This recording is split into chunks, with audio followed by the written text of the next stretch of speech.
పరిశుద్ధ పరమ దివ్య సప్రసాదమునకు సదాకాలము ఆరాధన స్తుతి స్తోత్ర నమస్కారములు పిత పుత్ర పవిత్ర ఆత్మకు మహిమ కలుగును గాక.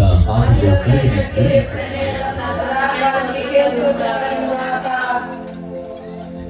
పరిశుద్ధ పరమ దివ్య సప్రసాదమునకు సదాకాలము ఆరాధన స్తుతి స్తోత్ర నమస్కారములు పిత పుత్ర పవిత్రాత్మకు మహిమ కలుగును గాక.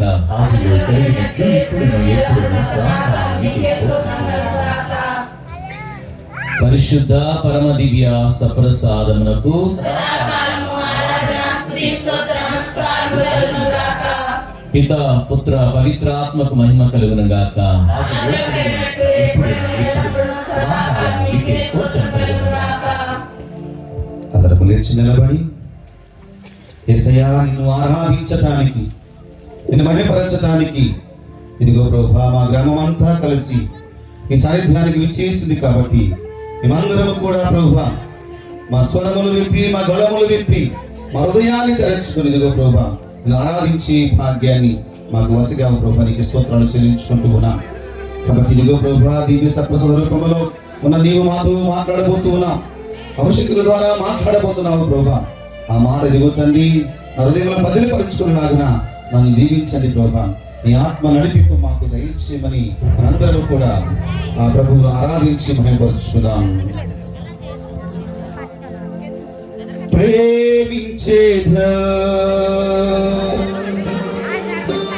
అధికముగా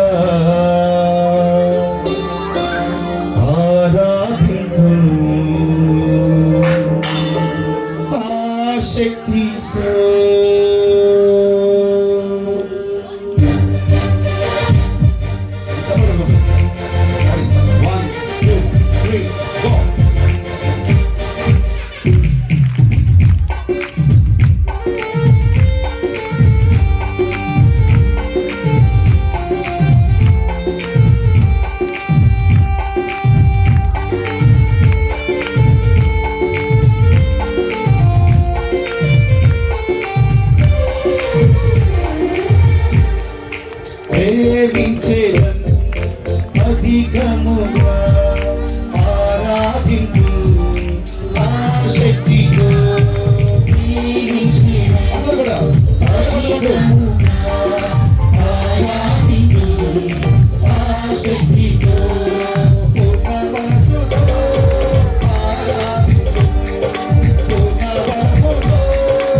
యేసయ్యా నిన్ను ఆరాధించడానికి ప్రభువా నేను నా కుటుంబ గ్రామం దగ్గర తండ్రి ఇవి చేసి ఉన్నాము కాబట్టి ఎక్కడే సరిగా ప్రభువా మాతో ఉన్నావయ్యా కాబట్టి ఇప్పుడు ఎప్పుడు మాతో ఉండి నడిపించమని ప్రార్థన చేద్దాం పిల్లరా.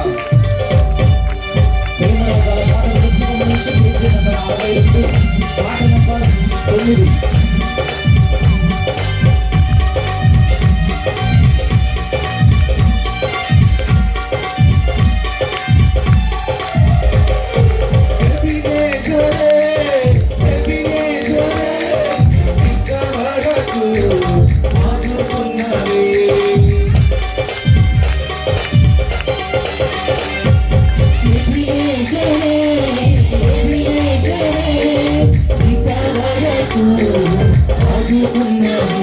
అయ్యో ఇంతవరకు ఆదుకున్నవి, ఇంతవరకు ఆదుకున్నవి.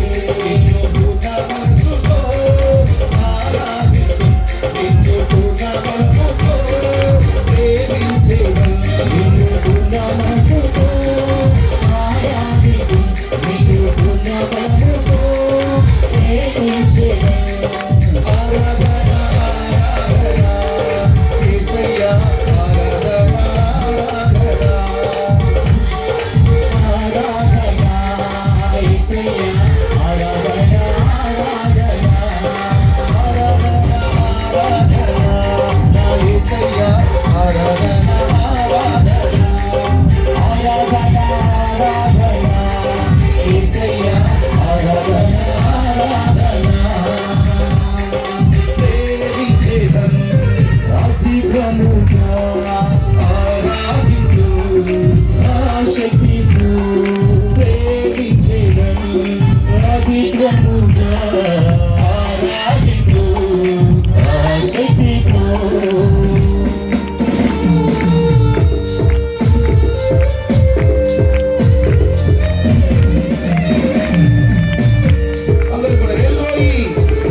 స్తుతించెదను.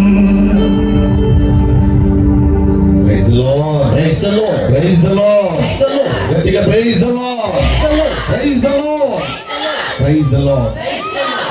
అందరూ కూడా కూర్చొని దేవుని యొక్క స్వరమును, దేవుని వాక్యమును అందరూ కూడా ఆలకిద్దాం ప్రియ స్నేహితులారా.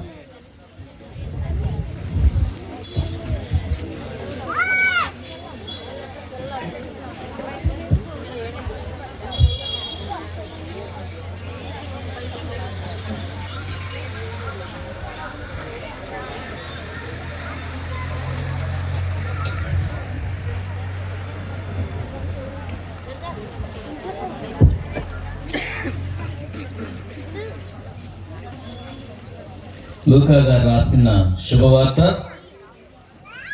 23వ అధ్యాయము 32, 33 వచనాలు మరియు 40వ వచనం నుండి 43వ వచనం వరకు. పునీత లూకా గారు రాసిన శుభవార్త 23వ అధ్యాయము 32, 33 వచనాలు మరియు 40వ వచనం నుండి 43వ వచనం వరకు.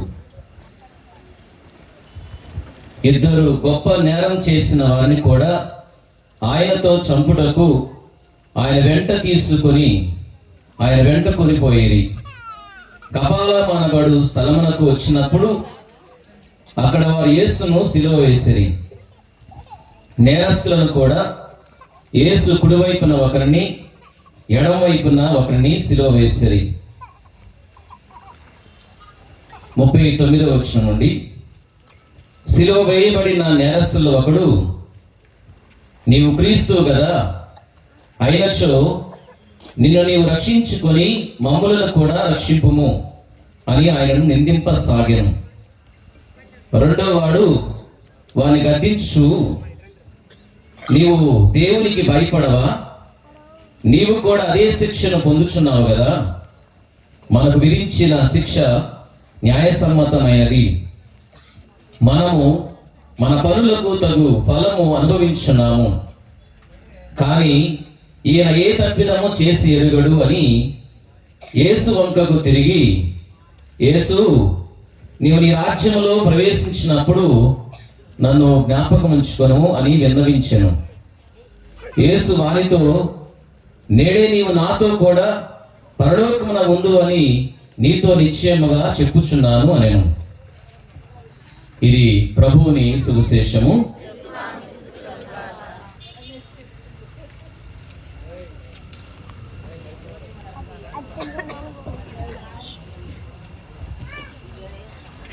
Praise the Lord. Praise the Lord. తండ్రి వందనం, తండ్రి స్తోత్రం, యేసువా వందనం, యేసువా స్తోత్రం, ఆత్మదేవా వందనం, ఆత్మదేవా స్తోత్రం, ప్రియేకదేవా వందనం, ప్రియేకదేవా స్తోత్రం.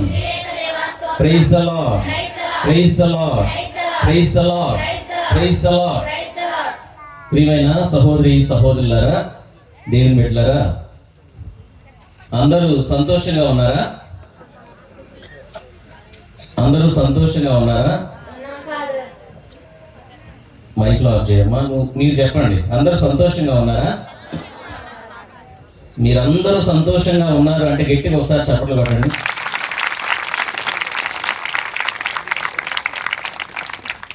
అందరూ కొట్టారు చప్పట్లు? ఒకళ్ళు తప్ప అందరూ కొట్టారు. కరెక్ట్గా చెప్పావమ్మా. నేను తప్ప అందరూ చప్పట్లు కొట్టారు. కారణం ఏంటి? నేను మిమ్మల్ని బాగున్నారని చెప్పేసి అడిగాను, బాగున్నావు అన్నారు. మరి నన్ను అడగలేదేంటి? నన్ను కూడా అడగాలి కదా. అడగండి. ఇప్పుడు బాగలేదు. కారణం ఏంటి అంటే మీ ముఖాలన్నీ కూడా వెలిగిపోతున్నాయి. ఆ చివరి నుంచి ఈ చివర అన్నీ వెలిగిపోతున్నాయి. ఈ తపస్కాలంలో అడుగుపెట్టి సుమారుగా 26 రోజులు అవుతుంది అనుకుంటా. ఈ 26 రోజుల్లో ఎన్ని గ్రామాలు అయినాయో తెలియదు, కానీ మొత్తానికి మీ అందరూ కూడా పరిచయం అయ్యారు ఒకళ్ళకొకళ్ళు. దానివల్ల నేను వచ్చినప్పుడు చూస్తున్నా, రాగానే ఇక ఒకళ్ళకొకళ్ళు చక్కగా షేకాడించుకుంటూ, మాస్టర్ గారికి వందనాలు చెప్పుకుంటూ, చిరునవ్వుతో అందరూ చక్కగా పలకరించుకుంటారు. నేను ఒక్కడనే కొత్తవాడిని ఇక్కడ. నన్ను పలకరించినోడు లేడు, అలాగే నా మొహం చూసిన వాళ్ళు కూడా లేరు. కాబట్టి మీరందరూ బాగున్నారు, నేను మాత్రమే కొంచెం, మీరందరూ చిరునవ్వుతో ఉన్నారు. ఎందుకంటే మీ అందరికి ఒకళ్ళొకళ్ళు తెలుసు కాబట్టి. సుమారుగా ఎన్ని రోజుల నుంచి 26 రోజుల్లో ఎన్ని గ్రామాలు అయినాయి? 7వ గ్రామం. 7 గ్రామాలు 3 గంటల పాటు ఉంటున్నారు. మీరు 21 గంటలు కలిసిమెలిసి ఉంటున్నారు. కాబట్టి మీరందరూ ఆటోమేటిక్గా ఒకరికొకరు పరిచయం. దానివల్ల మీరు సంతోషంగా ఉన్నారు, ఆనందంగా ఉన్నారు. ఏ బాధ లేదు, ఏ చీకు చింత లేదు, భయం కానీ టెన్షన్ కానీ ఏం లేదు. నాకు మాత్రం అన్నీ ఉన్నాయి. మీ ముందు నుంచున్నప్పుడు నేను కొత్తగా ఉన్నాను, మీ ముఖాలన్నీ కూడా కొత్తగా ఉన్నాయి. కొంతమంది మాస్టర్లు మాత్రం తెలుసు, కొంచెం లోపల టెన్షన్ కూడా ఉంది. మీకు కనిపించట్లేదు కానీ అంగీ ఉండటం వల్ల లోపల వణుకు కూడా ఉంది. ఈ వణుకు పోవాలంటే మీరు బాగున్నారు కదా, నేను బాగుండాలి కదా. నా వణుకు పోవాలంటే మిమ్మల్ని కొన్ని ప్రశ్నలు అడగాలి, దానికి సమాధానం చెప్పాల్సిందే. ఆ సమాధానం చెప్పారనుకో నాలో ఉన్నటువంటి వణుకు పోయిద్ది, నాలో ఉన్నటువంటి భయం పోయిద్ది, నాలో ఎటువంటి కనీసం టెన్షన్ కానీ ఏమి ఉండదు. చక్కగా దేవుని వాక్యాన్ని బోధించగలరు. చిన్న చిన్న ప్రశ్నలే, మీరు బాగా సమాధానం చెప్తున్నట్టుండే. బాగున్నారని అడిగారు కానీ ఒక్కళ్ళు చెప్పట్లు కొట్టలేదంటే నన్ను చక్కగా చాలా షార్ప్గా సమాధానం చెప్తున్నారు. వీటికి కూడా కొంచెం సమాధానం చెప్పాలి, అలాగేనా? సరే, దీక్ష ఈ తపస్కాలం ప్రారంభమైంది ఎప్పుడు? ఏ రోజున? ఫిబ్రవరి 14వ తారీఖు. చాలా సంతోషం. ఫిబ్రవరి 13వ తారీఖున దీక్ష తీసుకునేవాళ్ళు కానీ, దీక్ష తీసుకోకుండా ఉన్నవాళ్ళు కానీ, లేదా ముఖ్యంగా దీక్ష తీసుకునేవాళ్ళు, మీ ఆలోచనలు ఎలా ఉన్నాయి? ఏ ఆలోచనలతో, ఏ ఉద్దేశాలతో ఆ రోజు రాత్రి ఎలా నిద్రపోయారు? చెప్పండి ఒకళ్ళిద్దరు. నేను రేపటి రోజున దీక్ష తీసుకుంటున్నా కాబట్టి ఏం చేయాలి, ఎలా ఉండాలి, దేనికోసం తీసుకుంటున్నా అన్న ఆలోచనలు ఉన్నాయి కదా? ఉన్నాయా? ఏం లేవా? ఉన్నాయి కదా. ఇందాక షార్ప్గా ఉన్నారుగా, ఇప్పుడు షార్ప్నెస్ తగ్గింది కొంచెం. మళ్ళీ మరపెట్టండి. మీరు దీక్ష తీసుకున్న రోజున, తీసుకోక ముందు రోజున, అటు మాస్టర్లు కూడా మీకేం ఆలోచన లేకుండా ఏం లేరు. మీకు కూడా ఏదో ఆలోచనలు ఉంటాయి. ఏం ఆలోచనలు ఉంటాయి మీకుండే? ఆలోచనలు ఏంటి చెప్పండి రేపటి నుంచి? అదే దీక్ష తీసుకునే రోజు ముందు 13వ తారీఖున మీకున్న ఆలోచనలు. రేపు నుంచి శ్రమల కాలం, ఇక 40 రోజుల పాటు ప్రజలతో ఉండాలి. 3 రోజులు, 2 రోజులు మావి, 3వ రోజున ఫాదర్ వస్తారు, దివ్య బలి పూజ ఉంటుంది, ప్రజలను నడిపించాలి. ఆధ్యాత్మికంగా మా గ్రామంలో బాగా జరగాలి, మా గ్రామంలో నిండుగా ఉండాలి, ఎక్కువ మంది రావాలి, ప్రార్థన బాగా జరగాలి అని కొంతలో కొంత ఒక చిన్న ఆలోచన అనేది ఉంది. ఏ ఆలోచన లేకుండా అయితే అడుగు పెట్టలేదు. అలాగే దీక్ష తీసుకున్న వాళ్ళు కూడా మీకు కూడా ఏదో ఆలోచన ఉండే ఉంటుంది కదా, ఏదో ఉద్దేశమో, లేదా రేపు నుంచి కనీసం ఈ 40 రోజులు రేపు నుంచి అన్నా నువ్వు అనుకోకపోవచ్చు అమ్మా, నువ్వు అనుకుంటావు కానీ నీ గురించి అనుకోకపోవచ్చు.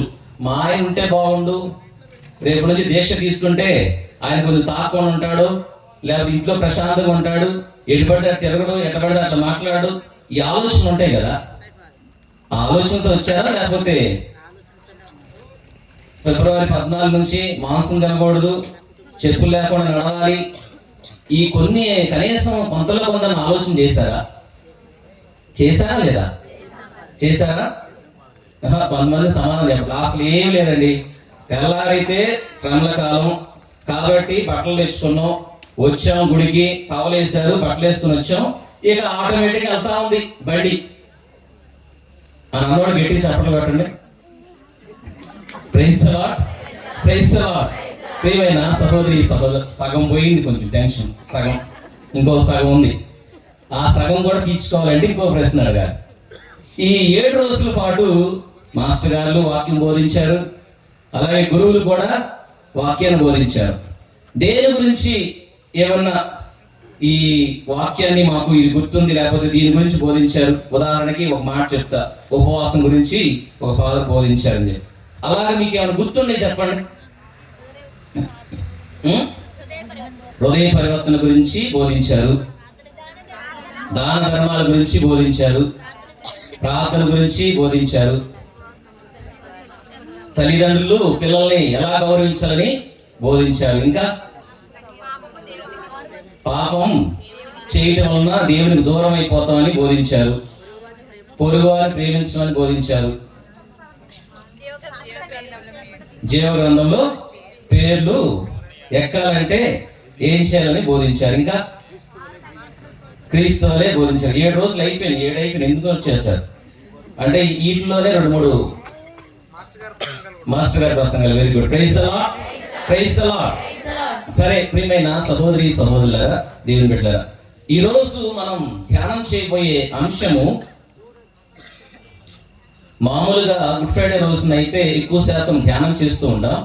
ఈ తపస్కాలంలో లేదా ఈ శ్రమల కాలంలో ఎక్కువ శాతం ధ్యానం చేసేది మీరు చెప్పినవి హృదయ పరివర్తన గురించి, ప్రార్థన గురించి, దాన ధర్మాల గురించి, ఉపవాసం గురించి, తర్వాత తల్లిదండ్రులు గౌరవించాలి అని ఇంకా రకరకాల ఉద్దేశాల కోసం ధ్యానం చేస్తూ ఉంటాం. దాని గురించి మనం కూడా చాలా వరకు మారు మనసు పొందాలి, హృదయ పరివర్తన చెందాలి, ఎక్కడి నుంచి అయినా సరే దేవుని వాక్యానుసారంగా నేను జీవించాలన్నటువంటి ఆలోచనతో ఉన్నాం. ఈ రోజున మనం ధ్యానం చేయబోయే అంశం ఏమిటంటే, గుడ్ ఫ్రైడే రోజున చూస్తాము యేసు ప్రభు సిలువ వేయబడినప్పుడు ఆయనతో పాటు ఇంకొక 2 కూడా సిలువ వేశారు. అంటే ఆ రోజున 3 సిలువలు మనకు కనిపిస్తూ ఉంటాయి. ఈ రోజున ధ్యానం చేయబోయే అంశము ఈ 3 సిలువల్లో ఒకవేళ నువ్వు కోరుకోవాల్సి వస్తే, ఎన్నుకోవాల్సి వస్తే, ఎంచుకోవాల్సి వస్తే, లేదా ఇష్టపడవలసి వస్తే నీ జీవితం ప్రకారంగా ఏ సిలువను నువ్వు కోరుకుంటావు? నాకు యేసు ప్రభు సిలువను కోరుకుంటా చెప్పదు, నీ జీవితాన్ని బట్టి చెప్పాలి. అర్థమైందా? నేను కేవలం ఊరిని వెంటనే చెప్పమంటే విశ్వాసం అంటారు. గబక్కన బాంబేతో పరిగెత్తారు ఇక్కడ నుంచి. అందరూ ఒక్కడు ఉంటారు. ఎవరన్నా పొరపాటున ఎవరు వచ్చి క్రైస్తవులందరూ కూడా చంపేస్తున్నాం అని చెప్పేసి ఒక 500 మంది వచ్చారనుకో, ఇక ఎటు ఉంటారో అది ఇది పొలాలేనా ఇంకా చెప్పలేము. అలా అంటే మన జీవితాన్ని బట్టి, నా విశ్వాసాన్ని బట్టి, నాకున్న నా జీవిత నడవడికని బట్టి ఈ 3 సిలువల్లో నేను ఎంచుకోవాల్సి వస్తే నా జీవిత విధానాన్ని బట్టి నా జీవితం ఏ సిలువను అనుసరించి నా జీవితం కొనసాగుతుంది. ప్రియమైన దేవుని బిడ్డలారా, అక్కడ కనిపించేది యేసు ప్రభు యొక్క సిలువ. తర్వాత రెండవది ఎడమ వైపున ఉన్నటువంటి చెడ్డ దొంగవాడు అని మనం అనుకుంటూ ఉంటాం. సరే, చెడ్డ దొంగవాడి యొక్క సిలువ. మూడవది మంచి దొంగవాడు, కుడివైపు ఉన్నటువంటి మంచి దొంగవాడి యొక్క సిలువ. యేసు ప్రభు యొక్క సిలువలాగా నీ జీవితం ఆ సిలువను అనుసరించి నీ జీవితం కొనసాగుతూ ఉన్నదా? లేదా ఎడమవైపు ఉన్నటువంటి చెడ్డ దొంగవాడిలాగా ఆ జీవితం ఆ సిలువను అనుసరించి ఆ సిలువ మీద చెడ్డ దొంగవాడి యొక్క జీవితాన్ని ఆదర్శంగా చేసుకుని అనుసరించి నీ జీవితం కొనసాగుతుందా? మీరు జాగ్రత్తగా వింటేనే మీ ఆత్మను పరిశీలన చేసుకోగలరు. అలాగే కుడివైపున సిలువ వేయబడినటువంటి మంచి దొంగవాని యొక్క జీవితాన్ని ఆదర్శంగా చేసుకొని మీ జీవితం కొనసాగుతుందా? సమాధానం ఈ 3 సిలువల గురించి. యేసు ప్రభు యొక్క సిలువ మనకు నేర్పించేది ఏంటి?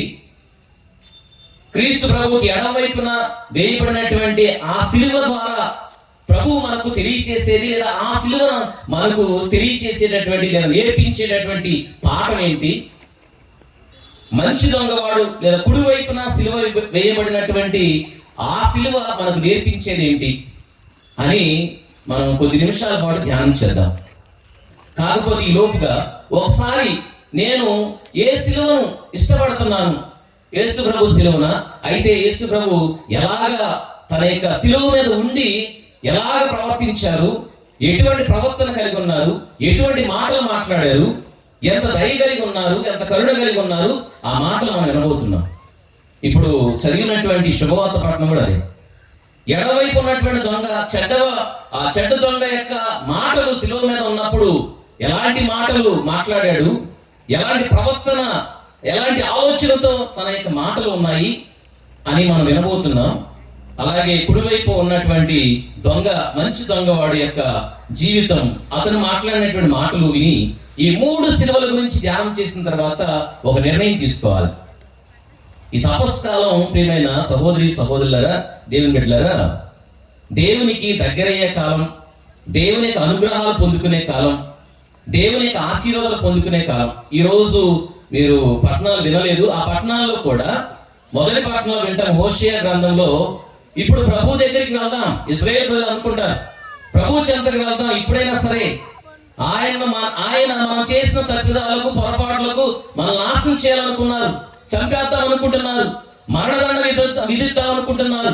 కానీ మనం ఆయన చెంతకు వెళితే, తిరిగి ఆయన చెంతకు మనం నడుచుకుంటూ వెళితే ఆయన జీవాన్ని ఇస్తారు, ప్రాణాన్ని ఇస్తారు, ఊపిరి పోస్తారు, దీవెనలు ఇస్తారు అని చెప్పి ఇశ్రాయేలు ప్రజలు వెనక్కి తిరిగి వారి పాప జీవితాన్ని వదిలిపెట్టి వెనక్కి తిరిగి వెళ్తూ ఉంటారు.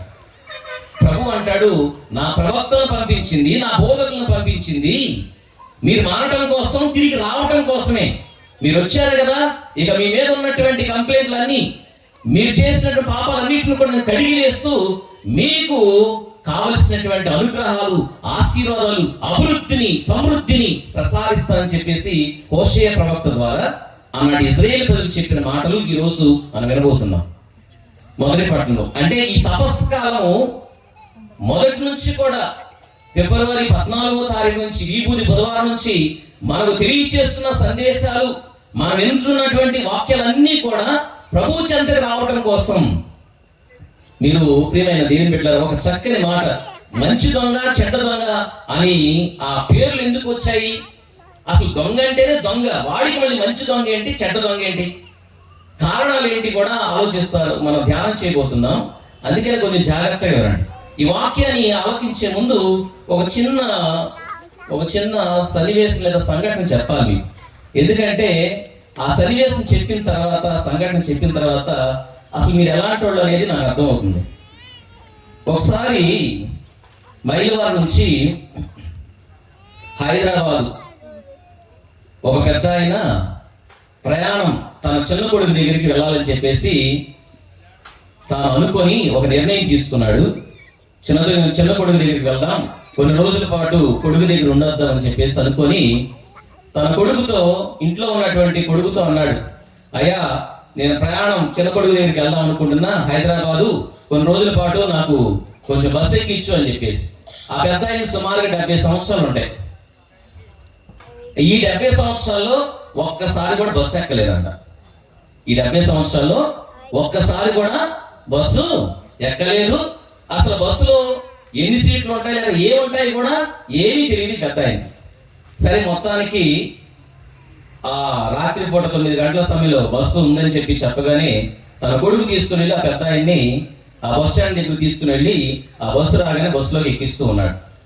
ఎక్కిస్తూ డ్రైవర్కి చెప్తున్నా, అయ్యా మా నాన్న మొదటిసారి బస్సు ఎక్కుతున్నాడు కాబట్టి కొంచెం జాగ్రత్త తీసుకెళ్ళి ఎల్బీ నగర్ దగ్గర దించు అని చెప్పేసి చాలా విషయాలు ఆ డ్రైవర్కి చెప్పి వాళ్ళ నాన్న గురించి చక్కగా లోపలికి ఎక్కించాడు. కొంచెం దురదృష్టం ఏంటంటే దాంట్లో సీట్లు లేవు, అన్ని ఫుల్ అయిపోయి, కాబట్టి ఆయన ఆ డ్రైవర్ వెనకాల ఉన్నటువంటి సీట్ దగ్గర కూర్చోవాలి. సో ఈ పెద్ద ఆయన బిత్తరగా కూర్చున్నాడు. ఏమీ తెలియదు పాపం, అసలు ఏం జరుగుతుందో అతనికి తెలిసిందల్లా ఒకటి ఎక్కడం దిగడం తప్ప ఏమీ తెలియదు. సో అలా కూర్చున్నాడు. మైలవరం నుంచి బస్సు నిదానంగా ప్రయాణం కొనసాగించే డ్రైవర్ కొంచెం మొదలు నిదానంగా డ్రైవింగ్ చేస్తూ కొంచెం ఇబ్రహీంపట్నం, తర్వాత నందిగామ అలా ప్రయాణం కొనసాగుతుంది. ఈ లోపుగా ప్రియమైన దేవుని బిడ్డలారా, ఈ పెద్ద ఆయన వెనకాల కూర్చొని ఈ డ్రైవర్ని మాత్రమే చూస్తున్నాడు. వెనక్కు తిరగడానికి కుదరదు కాబట్టి రాత్రిపూట లైట్లను ఆఫ్ చేస్తున్నాయి, ఈ డ్రైవర్ని మాత్రం చూస్తున్నాడు. ఈ డ్రైవరు స్టీరింగ్ పట్టుకొని తిప్పుతున్నాడు, మరోవైపు చేత్తో గేర్ రాడ్డు అటు ఇటు లాగుతున్నాడు. పెద్ద ఆయన మొదటిసారిగా ఎక్కింది, ఆయనకు అర్థం కాల, పాపం ఈ గేర్ రాడ్ ఏంటి కష్టంతో ఇట్లా అంటున్నాడు, అది రావట్లేదా లేకపోతే ఏంటి అని చెప్పేసి ఈ పెద్ద ఆయన కొంచెం సందిగ్ధంలో పడ్డాడు. చాలా కష్టపడుతున్నాడు. ఒకసారి గేర్ మార్చేటప్పుడు, గేర్ వేసేటప్పుడు వెనక్కంటాడు, ఎదరకంటాడు, అది రావట్లేదా ఏంటని చెప్పేసి దాని గురించి ఆలోచిస్తున్న. పాపం చిన్నపిల్లడు బలం లేదనుకుంటా, నేనైతే కొంచెం బలంగా ఉన్న పొలాల్లో చేస్తాను కాబట్టి నాకు కొంచెం అనుభవం ఉంది, బలం ఉంది అని చెప్పేసి ఆలోచన చేస్తూ ఉన్నాడు. సూర్యాపేట దగ్గరకు వచ్చిన తర్వాత ప్రియమైన దేవుని బిడ్డలారా, కొంచెం టీక్ అని చెప్పేసి డ్రైవర్ ఆఫ్ చేశాడు. తర్వాత అందరు బస్సులో ఉన్నవాడు అందరూ కూడా కాలకృత్యాలు కానీ టీక్ అని చెప్పేసి దిగారు. ఈ పెద్ద ఆయన మాత్రం రా పెద్ద ఆయన కొంచెం టీ తాగుతుంటే వద్దయ్యా నాకు వద్దు, మా అబ్బాయి చెప్పాడు అసలు పొరపాటు కూడా మధ్యలో ఎక్కడా దిగొద్దని చెప్పేసి అన్నాడు. సరే అందరూ వెళ్ళిపోయారు, బస్సులోంచి అందరూ వెళ్ళిపోయారు, డ్రైవర్తో సహా క్లీనర్తో సహా అందరూ వెళ్ళిపోయారు. ఇతను మాత్రం కూర్చొని చూస్తా ఉన్నాడు. ఇది రావట్లేదు కదా, పాపం పిల్లోడు ఇబ్బంది పడుతున్నాడు, డ్రైవర్ ఇబ్బంది పడుతున్నాడు అని చెప్పేసి అందరూ వెళ్ళిపోయారు కదా అని చెప్పి చూసి పాపం కష్టపడుతున్నాడు, ఆ కష్టాన్ని నేను తీరుతానని చెప్పేసి అడుగుపెట్టి ఇటుపెట్టి గట్టిగా లాగి ఆ గేర్ రాడ్ లాగేశారు బయట. ఆ గేర్ రాడ్ లాగే వరకు అది నట్లతో సహా ఊడొచ్చేసింది. ఇది ఉంటే పొద్దున ఇబ్బంది పడతాడని చెప్పేసి కిటికీ నుంచి బయటకు వేసేసాడు. ప్రియమైన సహోదరి సహోదరులారా, అలా ఇసిరేసి చక్కగా ఆ వెనకాల డ్రైవర్ వెనకాల కూర్చొని కర్చీఫ్ వేస్తూ పడుకొని నిద్రపోతున్నాడు. ఒక 10 నిమిషాలు 15 నిమిషాల తర్వాత బస్సులో ప్రయాణికులు ఎక్కారు. డ్రైవర్ కూడా అతను కొంచెం అలసిపోయాను, క్లీనర్తో కొంచెం సేపు తోలు, కొంచెం దగ్గర దాకా ఆ చౌటప్పల దాకా లేదా చౌటప్పల దాకా తోలు, నేను తర్వాత తోలుతాను చెప్పేసి అని ఇతను కూడా వచ్చి వెనకాల కొంచెం కింద చిన్న టవల్ వేసుకొని పడుకున్నాడు. ఇతను స్టార్ట్ చేశాడు, డ్రైవర్ క్లీనర్ స్టార్ట్ చేశాడు, బస్ స్టార్ట్ చేసి ఇట్లా లైట్లను ఆఫ్ చేస్తుంటాయి కదా, లోపల గబక్కన ఆఫ్ చేశారు కదా, ఇట్లా అంటే కనపడట్లా, దొరకట్లా, ఇటు అన్నా దొరకట్లా, అన్నా ఇక్కడ ఏదో దొరకట్లేదు అన్నా అని చెప్పేసి అంటే అక్కడే ఉంటా చూడవా అని చెప్పేసి అంటాడు. అక్కడే ఉంటుంది అలా ఏం లేదన్నా, ఇక్కడ అసలు ఏం కనపడట్లేదండి, లైట్లు అయితే ఏం లేదు. ఏదో గేర్ రాడేది అంటే అందరూ వెనక చూస్తే ఎవరు మాట్లాడతలా, గేర్ రాడేదన్నమాట, గేర్ రాడేది అంటే ఎవరు కూడా ఏం చెప్పట్లా. ఈ పెద్ద వాళ్ళు చక్కగా కర్చీఫ్ వేసుకొని మంచిగా ప్రశాంతంగా నిద్రపోతున్నాడు.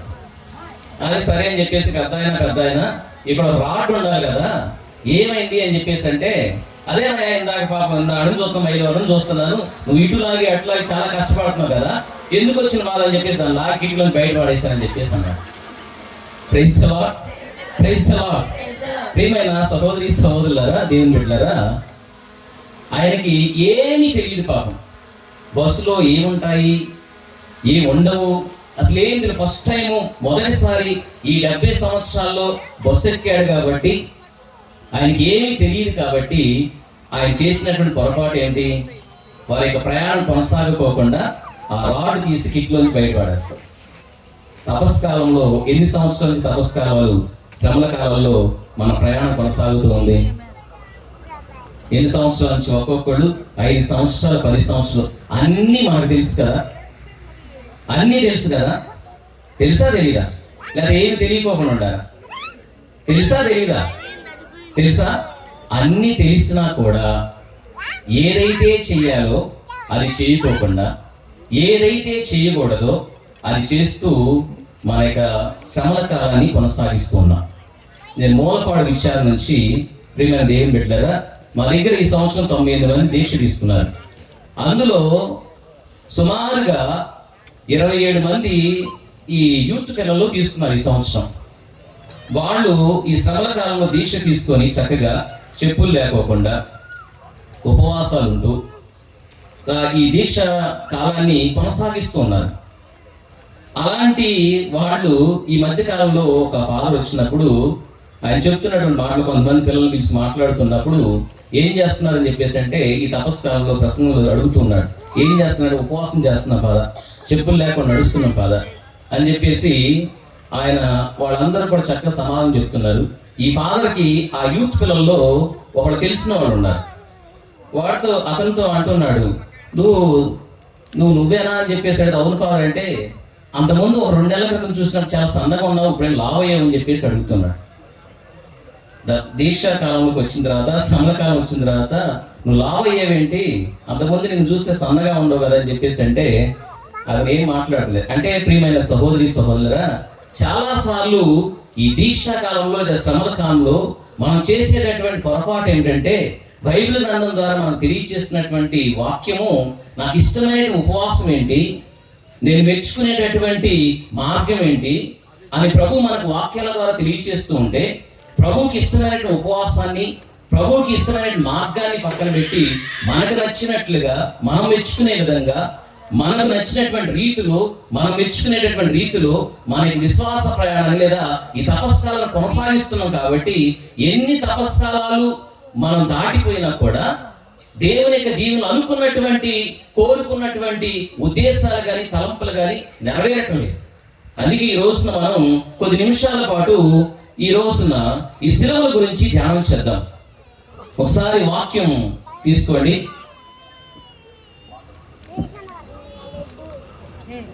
మనం విన్నటువంటి శుభవార్త పట్నం లూకా రాసిన శుభవార్త 23వ అధ్యాయము 39వ వచనం ఒకసారి చదవండి. సిలువ వేయబడిన నేరస్తులలో ఒకడు నీవు క్రీస్తువు కదా అయినచో నీవు రక్షించుకొని మమ్ములను కూడా రక్షింపుము అని అనెను అని ఆయనను నిందింపసాగెను. Praise the Lord, praise the Lord. తండ్రి వందనం, తండ్రి స్తోత్రం. ప్రియమైన సహోదరి సహోదరు, 3 సిలువలు. ఆ సిలువల్లో ఏ సిలువ మనం ఇష్టపడుతున్నాము, ఏ సిలువను ఆదర్శంగా చేసుకొని మన జీవితాలు కొనసాగిస్తున్నామని కొద్ది నిమిషాల పాటు ధ్యానం చేద్దాం. ముందుగా ఎడమ వైపున సిలువ వేయబడినటువంటి దొంగవారి యొక్క జీవితం లేదా ఆ సిలువ మనకి ఏం నేర్పిస్తుందో చూద్దాం.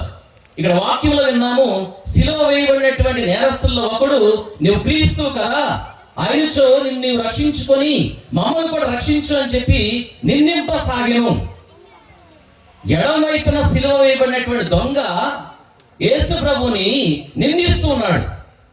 మన దైనందిన జీవితంలో కూడా చాలా సార్లు మనం చేసేటువంటి పొరపాటు ఏమిటంటే, ప్రియమైన దేవుని బిడ్డలారా, మనం చేసినటువంటి తప్పిదాలకు, మనం చేసినటువంటి పొరపాట్లకు మనం శ్రమలు కానీ కష్టాలు కానీ బాధలు కానీ వచ్చినప్పుడు చెప్పేటటువంటి మాట ఏమిటి అంటే, మనం చేసిన పాపానికి తప్పుకు కానీ వచ్చిన కష్టానికి బాధ్యత వహించుకోకుండా ఎదుటి వారి మీద చాలా సార్లు నిందలు మోపుతూ ఉంటాం. ఒక మాటలో చెప్పాలంటే, ఈ ఎడమవైపున సిలువ వేయబడినటువంటి దొంగ తను చేసినటువంటి తప్పిదాన్ని, తాను చేసినటువంటి పాపాన్ని, తాను చేసినటువంటి మోసాలను, తాను చేసినటువంటి హత్యలను అంగీకరించడానికి నిరాకరిస్తున్నాడు. నువ్వు క్రీస్తు కదా, నీవు రక్షించుకొని మమ్మల్ని కూడా రక్షించు అని చెప్పి యేసు ప్రభు నిందిస్తూ ఉన్నాడు. ప్రియమైన సహోదరి సహోదరులారా, మన దైనందిన జీవితంలో కూడా కొన్నిసార్లు మనం చేసేటటువంటి పొరపాటు ఏమిటి అంటే, మా అబ్బాయి మంచివాడే, మా అమ్మాయి మంచిదే, కాకపోతే అతడు చేస్తున్నటువంటి స్నేహం, అతడు తిరుగుతున్నటువంటి స్నేహితులు, ఆమె చేస్తున్నటువంటి స్నేహం, ఆమె తిరుగుతున్నటువంటి స్నేహితుల వలన మా అబ్బాయి చెడిపోయాడు, మా అమ్మాయి తప్పుడు ద్వారా పడుతుంది అని చెప్పేసి ఇతరుల మీద నిందలు వేస్తూ ఉంటామే తప్ప, మనం చేసినటువంటి పొరపాటు, మనం చేసిన తప్పు వలన ఇది జరిగింది, మన పెంపకం వల్ల ఇది జరిగింది అన్నటువంటి ఆలోచన చాలా తక్కువ మందికి ఉంటుంది. మన నేరాన్ని, మన తప్పును, మన పాపాన్ని అంగీకరించడం అనేది చాలా తక్కువ. ప్రియమైన దేవుని బిడ్డలారా, ఈ ఎడమవైపున సిలువ వేయబడినటువంటి దొంగ కూడా ఇదే చేస్తున్నాడు. తాను చేసిన తప్పిదానికి పశ్చాత్తాపడకోకుండా, తాను చేసినటువంటి తప్పిదానికి ప్రాయశ్చిత్త పడుకోకుండా, తాను చేసిన పొరపాటుకి దేవుని యొక్క పాపమన్నింపును అడగకోకుండా, తాను చేసినటువంటి హత్యలకు బాధ్యత వహించుకోకుండా ఆయన ఏం చేస్తున్నాడంటే, నువ్వు క్రీస్తు కదా, నీవు రక్షించుకొని నన్ను కూడా మమ్మల్ని కూడా రక్షించు అని చెప్పి నిందింపసాగెను. మన జీవితంలో చేసిన పొరపాటు అదే. నువ్వు ఎప్పుడైతే ఇతరులు నిందిస్తూ ఉంటావో, ఇతరుల పట్ల నేరాన్ని మోపుతూ ఉంటావో, ఆటోమేటిక్ గా ప్రియమైన దేవుని బిడ్డలారా, ప్రభు ఈ తపస్కాలంలో మనం విన్నటువంటి వాక్యాలన్నీ కూడా తెలియచేస్తున్న సందేశం ప్రధానంగా మీ తోటి వారిని ప్రేమించండి, దేవుని మాత్రమే ఆరాధించండి. మీరు గమనించండి, మొదటి రోజు నుంచి కూడా ఈ విభూది బుధవారం నుంచి ఇప్పటి వరకు వస్తున్నటువంటి ప్రతి ఒక్క మొదటి పట్టణం కానీ లేదా శుభవార్త పట్టణంలో కానీ ఈ 2 పట్టణాల్లో తప్పకుండా నీ సోదరుని నిందించకూడదు, ప్రేమించాలి, నీవు ప్రేమించుకున్నట్టుగా నీ తోటి వారిని కూడా ప్రేమించాలి అన్నటువంటి ఒక వాక్యం తప్పకుండా ఉంటుంది. కానీ మనం ఏం చేస్తున్నాం, చాలా సార్లు ఈ ఎడమవైపున సిలువ వేయబడినటువంటి దొంగలాగా ఇతరులు నిందిస్తూ ఉంటాం. నేను చేసినటువంటి తప్పిదానికి, నేను చేసినటువంటి పాపానికి బాధ్యత వహించుకోకుండా, ఇది నా తప్పు లేదా నాకు వచ్చేటువంటి కష్టానికి, నాకు వచ్చే బాధకు, ఇదిగో ఇతరుల వల్ల నాకు ఈ బాధ వచ్చింది, వాళ్ళు చేయటం వల్ల ఈ కష్టం వచ్చింది, వాళ్ళు చేయటం వల్ల ఈ బాధ వచ్చింది, ఈ శ్రమ వచ్చింది అని చెప్పి మనం కూడా ఈ ఎడవైపున సిలువ వేయబడినటువంటి దొంగలాగా ఇతరుల మీద మన పాపాలను లేదా మనకు వచ్చే కష్టాలను ఇతరుల మీద నేరం మోపుతూ ఉంటాం. ఇది ఈనాటి నుంచి వస్తున్నది కాదు ప్రియమైన దేవుని బిడ్డలారా, ఆది నుంచి కూడా ఇలాంటి బుద్ధి మనిషికి ఉంది. మనం అందుకని ఆదికాండంలో చూస్తాము 3వ అధ్యాయంలో మనం చూసినట్లయితే 12-13 వచనాలు చూసినట్లయితే దేవాది దేవుడు చక్కగా తన రూపంలో తన శ్వాసను ఊది మానవుని సృష్టించి అతనికి తోడుగా ఆదామును కలుగు చేసి అవ్వను ఇచ్చి ఇద్దరు కూడా సంతోషంగా జీవించిందని చెప్పి ఏదోని తోటకు పంపించి మీకు నచ్చినట్లుగా మీరు మెచ్చుకున్నట్లుగా మీ ఇష్టానుసారం జీవించండి, కానీ ఒక చెట్టు పండును మాత్రం తినొద్దని చెప్పి వారిని దీవించి ఆశీర్వదించిన తర్వాత ఒక రోజున ప్రభు వారిని సందర్శించడానికి వచ్చినప్పుడు ఆదాము ఎక్కడున్నాము అని అంటే, ప్రియమైన సహోదరులారా, దేవుని బిడ్డలారా, ఆదాము ఇచ్చినటువంటి సమాధానం, నేను తినొద్దన్నటువంటి పండు నువ్వు తిన్నావా అని అడిగినప్పుడు ఆదాము ఇచ్చినటువంటి సమాధానం ఏమిటి? నీవు నాకు తోడుగా ఇచ్చినటువంటి స్త్రీ ఆ చెట్టు పండు కోసి నాకు ఇచ్చింది అంటాడు. ప్రియమైన సహోదరులారా, ఆదాము ఒక విధంగా, అవును ప్రభువా, నువ్వు తినవద్దన్నటువంటి పండు నేను తిన్నాను కాబట్టి నాకు జ్ఞానోదయం కలిగింది, దిశమలతో ఉన్నానని చెప్పి నా జ్ఞానోదయం కలిగింది అని చెప్పి తన పాపాన్ని ఒప్పుకుంటే ఆ ఏదోను తోట అనేటటువంటి పరలోకంలో దేవుని యొక్క సన్నిధిలో సాన్నిధ్యములో సంతోషముతో ఆనందముతో తన జీవితాన్ని కొనసాగించేవాడు. పాపాన్ని ఒప్పుకోకపోవటం వలన, తాను చేసినటువంటి పొరపాటుని ఒప్పుకోకుండా తనకు తోడుగా ఇచ్చినటువంటి దేవుడిచ్చినటువంటి ఆదాము చెప్తున్నటువంటి మాటలు, ఆదాము చెప్తూ నీవు నాకు తోడుగా ఇచ్చావని చెప్పి దేవుని మీద నేరం మోపుతూ ఉన్నాడు. మన జీవితంలో కూడా కానీ మళ్ళా అవ్వను కూడా నువ్వెందుకు తిన్నావమ్మా అని అన్నప్పుడు నేను పాపం చేశానని చెప్పుకోకుండా, ఆ పాపాన్ని ఒప్పుకోకుండా పాము తినమంది కాబట్టి నేను తిన్నాను అని చెప్పేసి అవ్వ కూడా సమాధానం చెప్తారు. అంటే వారు చేసినటువంటి పాపాన్ని, వారు చేసినటువంటి తప్పును అంగీకరించుకోకుండా, ఆ తప్పుకు బాధ్యత వహించుకోకుండా ఇతరుల మీద నేరం మోపుతూ ఉన్నారు.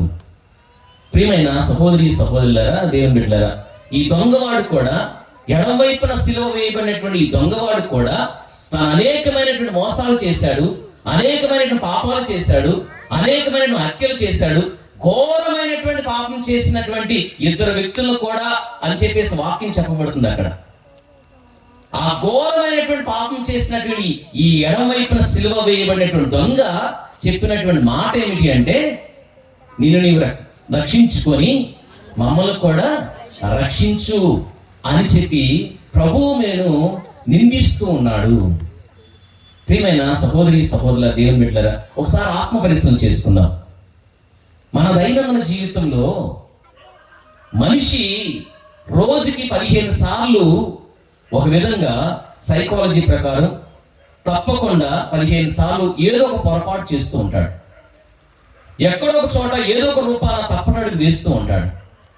అలాంటి మనిషి మానవుడిగా మనం పొరపాట్లు చేస్తూ ఉంటాం, కానీ ఆ పొరపాట్లు అంగీకరించుకోకుండా, ఆ తప్పిదానికి బాధ్యత వహించుకోకుండా ఇతరుల మీద నేరం మోపడానికి, ఇతరులు నిందించడానికి మనం చాలాసార్లు మనం కూడా మన ఆలోచన కూడా మనం మంచిగా ఉండాలి, అందరి ముందు ఎవరు కూడా నన్ను వేరెత్తి చూపించకూడదు అన్నటువంటి ఆలోచన మనలో ఉన్నప్పుడు, ప్రియమైన సహోదరులారా, దేవుని బిడ్డలారా, దేవుని యొక్క దీవెనలకు దూరం అయిపోతాం.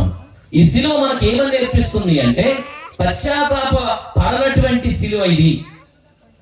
ఇంకొకసారి మనం చూసినట్లయితే మన యొక్క ఆలోచనలు, మన యొక్క పద్ధతులు, మన యొక్క మనస్తత్వాలు ఎలా ఉంటాయి అని అంటే, నేరం నాది కాదు పరాయి వాడిది, లేకపోతే నేరం నాది కాదు మా అత్తది, నేరం నాది కాదు మా కోడలది, నేరం నాది కాదు నా భర్తది అని చెప్పి చాలాసార్లు కుటుంబంలో కూడా మనం చేసినటువంటి పొరపాటుకి బాధ్యత వహించుకోకుండా, మనం చేసినటువంటి తప్పుకు అంగీకారం చేయకోకుండా కుటుంబంలో ఉన్న వాళ్ళ మీద కూడా నిందలు మోపుతూ ఉంటాం. అందుకని ఈరోజు ప్రభు ఈ ఎడమ వైపున సిలువ వేయబడినటువంటి ఆ సిలువ ద్వారా మనందరికీ తెలియచేస్తున్నటువంటి సందేశం ఏమిటి అని అంటే, ఒక పునీతుడు అంటాడు, ప్రియమైన దేవుని బిడ్డలారా, ఈ మొదటి సిలువ లేదా ఎడమ వైపున సిలువ క్రీస్తు ప్రభుకి ఎడవైపున వేయబడినటువంటి సిలువ, నాటబడినటువంటి సిలువ ఏమని నేర్పిస్తుందంటే, రక్షణ కోల్పోయినటువంటి సిలువ, పశ్చాత్తాపం లేనటువంటి సిలువ ఇది. బైబిల్ గ్రంథంలో కూడా చూస్తాం, యూదా ఇస్కరియోతు తాను చేసినటువంటి పాపానికి, తాను చేసినటువంటి తప్పిదానికి పశ్చాత్తాప పడకుండా, ప్రాయశ్చిత్త పడకోకుండా తనకి జీవితం నాశనం చేసుకున్నాడు. పశ్చాత్తాపం అనేది లేకోకుండా ఉండటం వలన తన జీవితం నాశనం అయిపోయింది. యూదా ఇస్కరియోతులాగా మన జీవితంలో కూడా చేసిన పొరపాటు అంగీకరిస్తే, చేసినటువంటి తప్పుకు బాధ్యత వహిస్తే, ఆ కొద్దిసేపు బాధపడతాం, ఆ కొద్దిసేపు నిందలు అనుభవిస్తాం, నిందలు పొందుకుంటాం, కానీ తర్వాత దేవుని యొక్క దీవెన పొందుకుంటాం.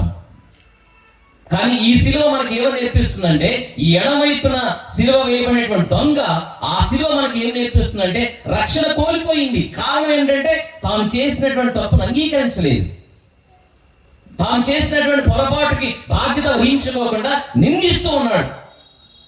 మిమ్మల్ని రక్షించుకొని మమ్మల్ని కూడా రక్షించుకొని నిందిస్తూ ఉన్నాడు. ప్రియమైన దేవుని బిడ్డలారా, అలాగే మనం చూస్తూ ఉంటాం బైబిల్ గ్రంథంలో ఇంకొక వ్యక్తి కూడా, పరిసయ్యుడు కూడా ఈ రోజు శుభవార్త పట్టణం అదే దేవాలయం లోపలికి వచ్చి తాను చేసినటువంటి గొప్పల గురించి చెప్పుకున్నాడు. చాలా సంతోషం, ప్రభువా నేను ఇదిగో దర్శనం బాగా ఇస్తున్నాను, మంచి కార్యాలు చేస్తున్నాను, చెడు కార్యాలు చేయకోకుండా నీకు ఇష్టమైనటువంటి రీతిలో జీవిస్తున్నాను, నువ్వు నచ్చినటువంటి జీవితాన్ని జీవిస్తున్నాను, అన్ని బాగానే ఉన్నాయి.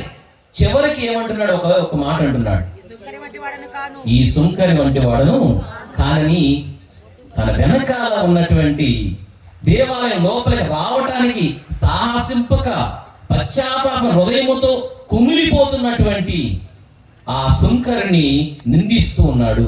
అలాంటి వాడిని కాదు నేనని చెప్పేసి. ప్రియమైన సహోదరులరా, దేవుని బిడ్డలారా, ఈ శిలువ మనకు ఎడవైపున వేయబడినటువంటి, నాటబడినటువంటి శిలువ రక్షణ కోల్పోయింది.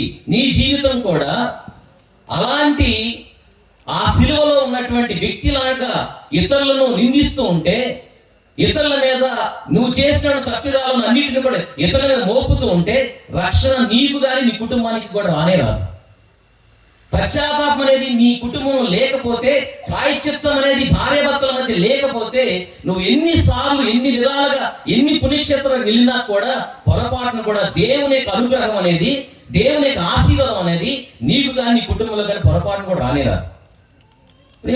కొన్నిసార్లు ప్రియమైన దేవుని బిడ్డలారా, ఉపదేశులు కానీ, గురువులు కానీ, పెద్దలు కానీ, తల్లిదండ్రులు కానీ కొన్ని మంచి మాటలు చెప్తుంటారు. ఉదాహరణకి ఒక ఊరిలో, మనలాంటి ఒక చిన్న పల్లెటూరులో ఒక అందమైనటువంటి స్త్రీ లేదా ఒక కుటుంబం ఉంది. ఆ కుటుంబం అందరూ కూడా చక్కగా, ఆ గ్రామంలో ఉన్నటువంటి వాళ్ళందరూ కూడా ఆదివారం వచ్చిందంటే తప్పకుండా దేవాలయానికి వెళ్తూ ఉంటారు, ఆరాధనలో పాల్గొంచుకుంటారు, ప్రార్థనలో పాల్గొంచుకుంటారు. ఈ కుటుంబంలో ఉన్నటువంటి చివరికి భర్త కూడా దేవాలయానికి వస్తాడు, ప్రార్థనలో పాల్గొంచుకుంటాడు. ఆ స్త్రీ మాత్రం పొరపాటును కూడా దేవాలయానికి రాదు. ఆమె ఎందుకని రాదు అని అంటే, ప్రియమైన దేవుని బిడ్డలారా, చాలా ఆ ఊర్లో ఉన్నటువంటి వాళ్ళందరిలో చాలా అందగత్తె, సౌందర్యవతి. ఆ గర్వం, అహంకారంతో తను గుడికి రాకపోయినా పర్వాలేదు, నన్ను ఎవరేమంటారు, నా అందాన్ని చూసి అందరు నా దగ్గర రావాలి కానీ నేను బయటికి వెళ్ళాల్సిన పని లేదు అని చెప్పి ఆదివారం పూట దేవాలయానికి వెళ్తూ ఉంటే అందరూ చక్కగా బయట కుర్చీ వేసుకొని కూర్చొని అందరూ కూడా చూస్తూ నవ్వుకుంటూ ఉండేది. ఒక రోజున ఆ ఊర్లో ఉన్నటువంటి వాళ్ళు కొంతమంది ఉపదేశ మాస్టర్ గారికి చెప్పారు, ఫలానా ఇంట్లో ఉన్నటువంటి ఆమె రావట్లేదు, ఆమె చాలా గర్వంగా అహంకారంగా వచ్చే వాళ్ళందరినీ కూడా హేళన చేస్తుంది, మీరు గుడికి వెళ్ళడంలో ఉపయోగం ఏంటి, చూసారా నాకు అందం ఉంది, ఐశ్వర్యం ఉంది, నేను సౌందర్యవతిని, మీకేమున్నాయని చెప్పేసి చాలా హేళన చేస్తుంది అని చెప్పేసి ఉపదేశ మాస్టర్ గారు చెప్పారు. ఉపదేశ మాస్టర్ గారు విని ఒకరోజు ఆదివారం పూట ఆమెకు ఫోన్ చేశారు, అమ్మా నువ్వు ఇలా హేళన చేస్తున్నావు, ఇది తప్పు, సరే అదంతా పక్కన పెట్టి నువ్వు కూడా గుడికి రావచ్చు కదా, దేవుని యొక్క దీవెనలు పొందుకుంటావు, దేవుని యొక్క ఆశీర్వాదాలు పొందుకుంటావమ్మా అని చెప్పేసి అంటే, మామూలుగా మీకు పొరపాటున ఉపదేశ మాస్టర్ గారు ఫోన్ చేసి అమ్మ గుడికి ఎందుకు రావట్లేదు, రావచ్చు కదా అని చెప్పేసి అని అడిగారు అనుకో, ఏం చెప్తారు మీరు? ఏమని చెప్తారు? మామూలుగా మాస్టర్ పొరపాటున ఫోన్ చేస్తూ లేకపోతే ఆ రోడ్డు మీద వెళ్తా అమ్మ గుడికి రావచ్చు కదా అని చెప్పేసి అడిగారు అనుకో, ఏం చెప్తారు? కదా మాట వరుసకి వచ్చారో లేదో తర్వాత సంగతి, మాట వరుసగా ఏం చెప్తారు? ఈసారి వస్తామండి, తప్పకుండా వస్తాను, కొన్ని పనులు ఉండేయండి అని చెప్తారు. ఈమె ఆమెకున్నటువంటి గర్వంతో, అహంకారంతో, ప్రియమైన దేవుని బిడ్డరా, మాస్టర్ గారు చాలా సావధానంగా, వినయంగా ఫోన్ చేసి, అమ్మా లీలావతి గుడికి రామ్మా అని చెప్పేసి అంటే, ఇప్పుడు ఫోన్ చేస్తే చేసావు కానీ ఇంకొకసారి చేస్తే మాత్రం బాగోదు మాస్టారు అని చెప్పేసి అంది. ప్రియమైన సహోదరి సహోదరులరా, సరే మాస్టర్ కూడా ఏం మాట్లాడలేదు. ఇంకా ఆమె గర్వం, అహంకారం, ఆమె యొక్క గర్వం, అహంకారం ఆమె పతనం చేస్తుంది, ఆమె జీవితం నాశనం అయిపోతుంది, మనకెందుకు అని చెప్పి మౌనంగా ఉండి ప్రార్థన అయింది కొనసాగిస్తున్నాడు. కొన్ని నెలల తర్వాత ప్రియమైన దేవుని బిడ్డలారా, ఆ ఊర్లో చాలా వరకు కళ్ళగలక అనేది వచ్చింది. ఆ కళ్ళగలక రావటం వల్ల చాలా మంది ఇబ్బంది పడుతున్నారు. చివరికి ఈ లీలావతికి కూడా కళ్ళగలక వచ్చింది. మామూలుగా కళ్ళగలక వస్తే ఎన్ని రోజులు ఉంటుంది? ఒక వారం లేకపోతే ఒక 4 రోజులు ఉంటుంది. ఏదో ఒక ట్యూబో ఏదో ఒకటి వేసుకుంటే ఆడగలిపోతుంది. ఈమెకు మాత్రం వారాలు పోతున్నా, నెలలు గడుస్తున్నా కళ్ళగలక మాత్రం పోవట్లా.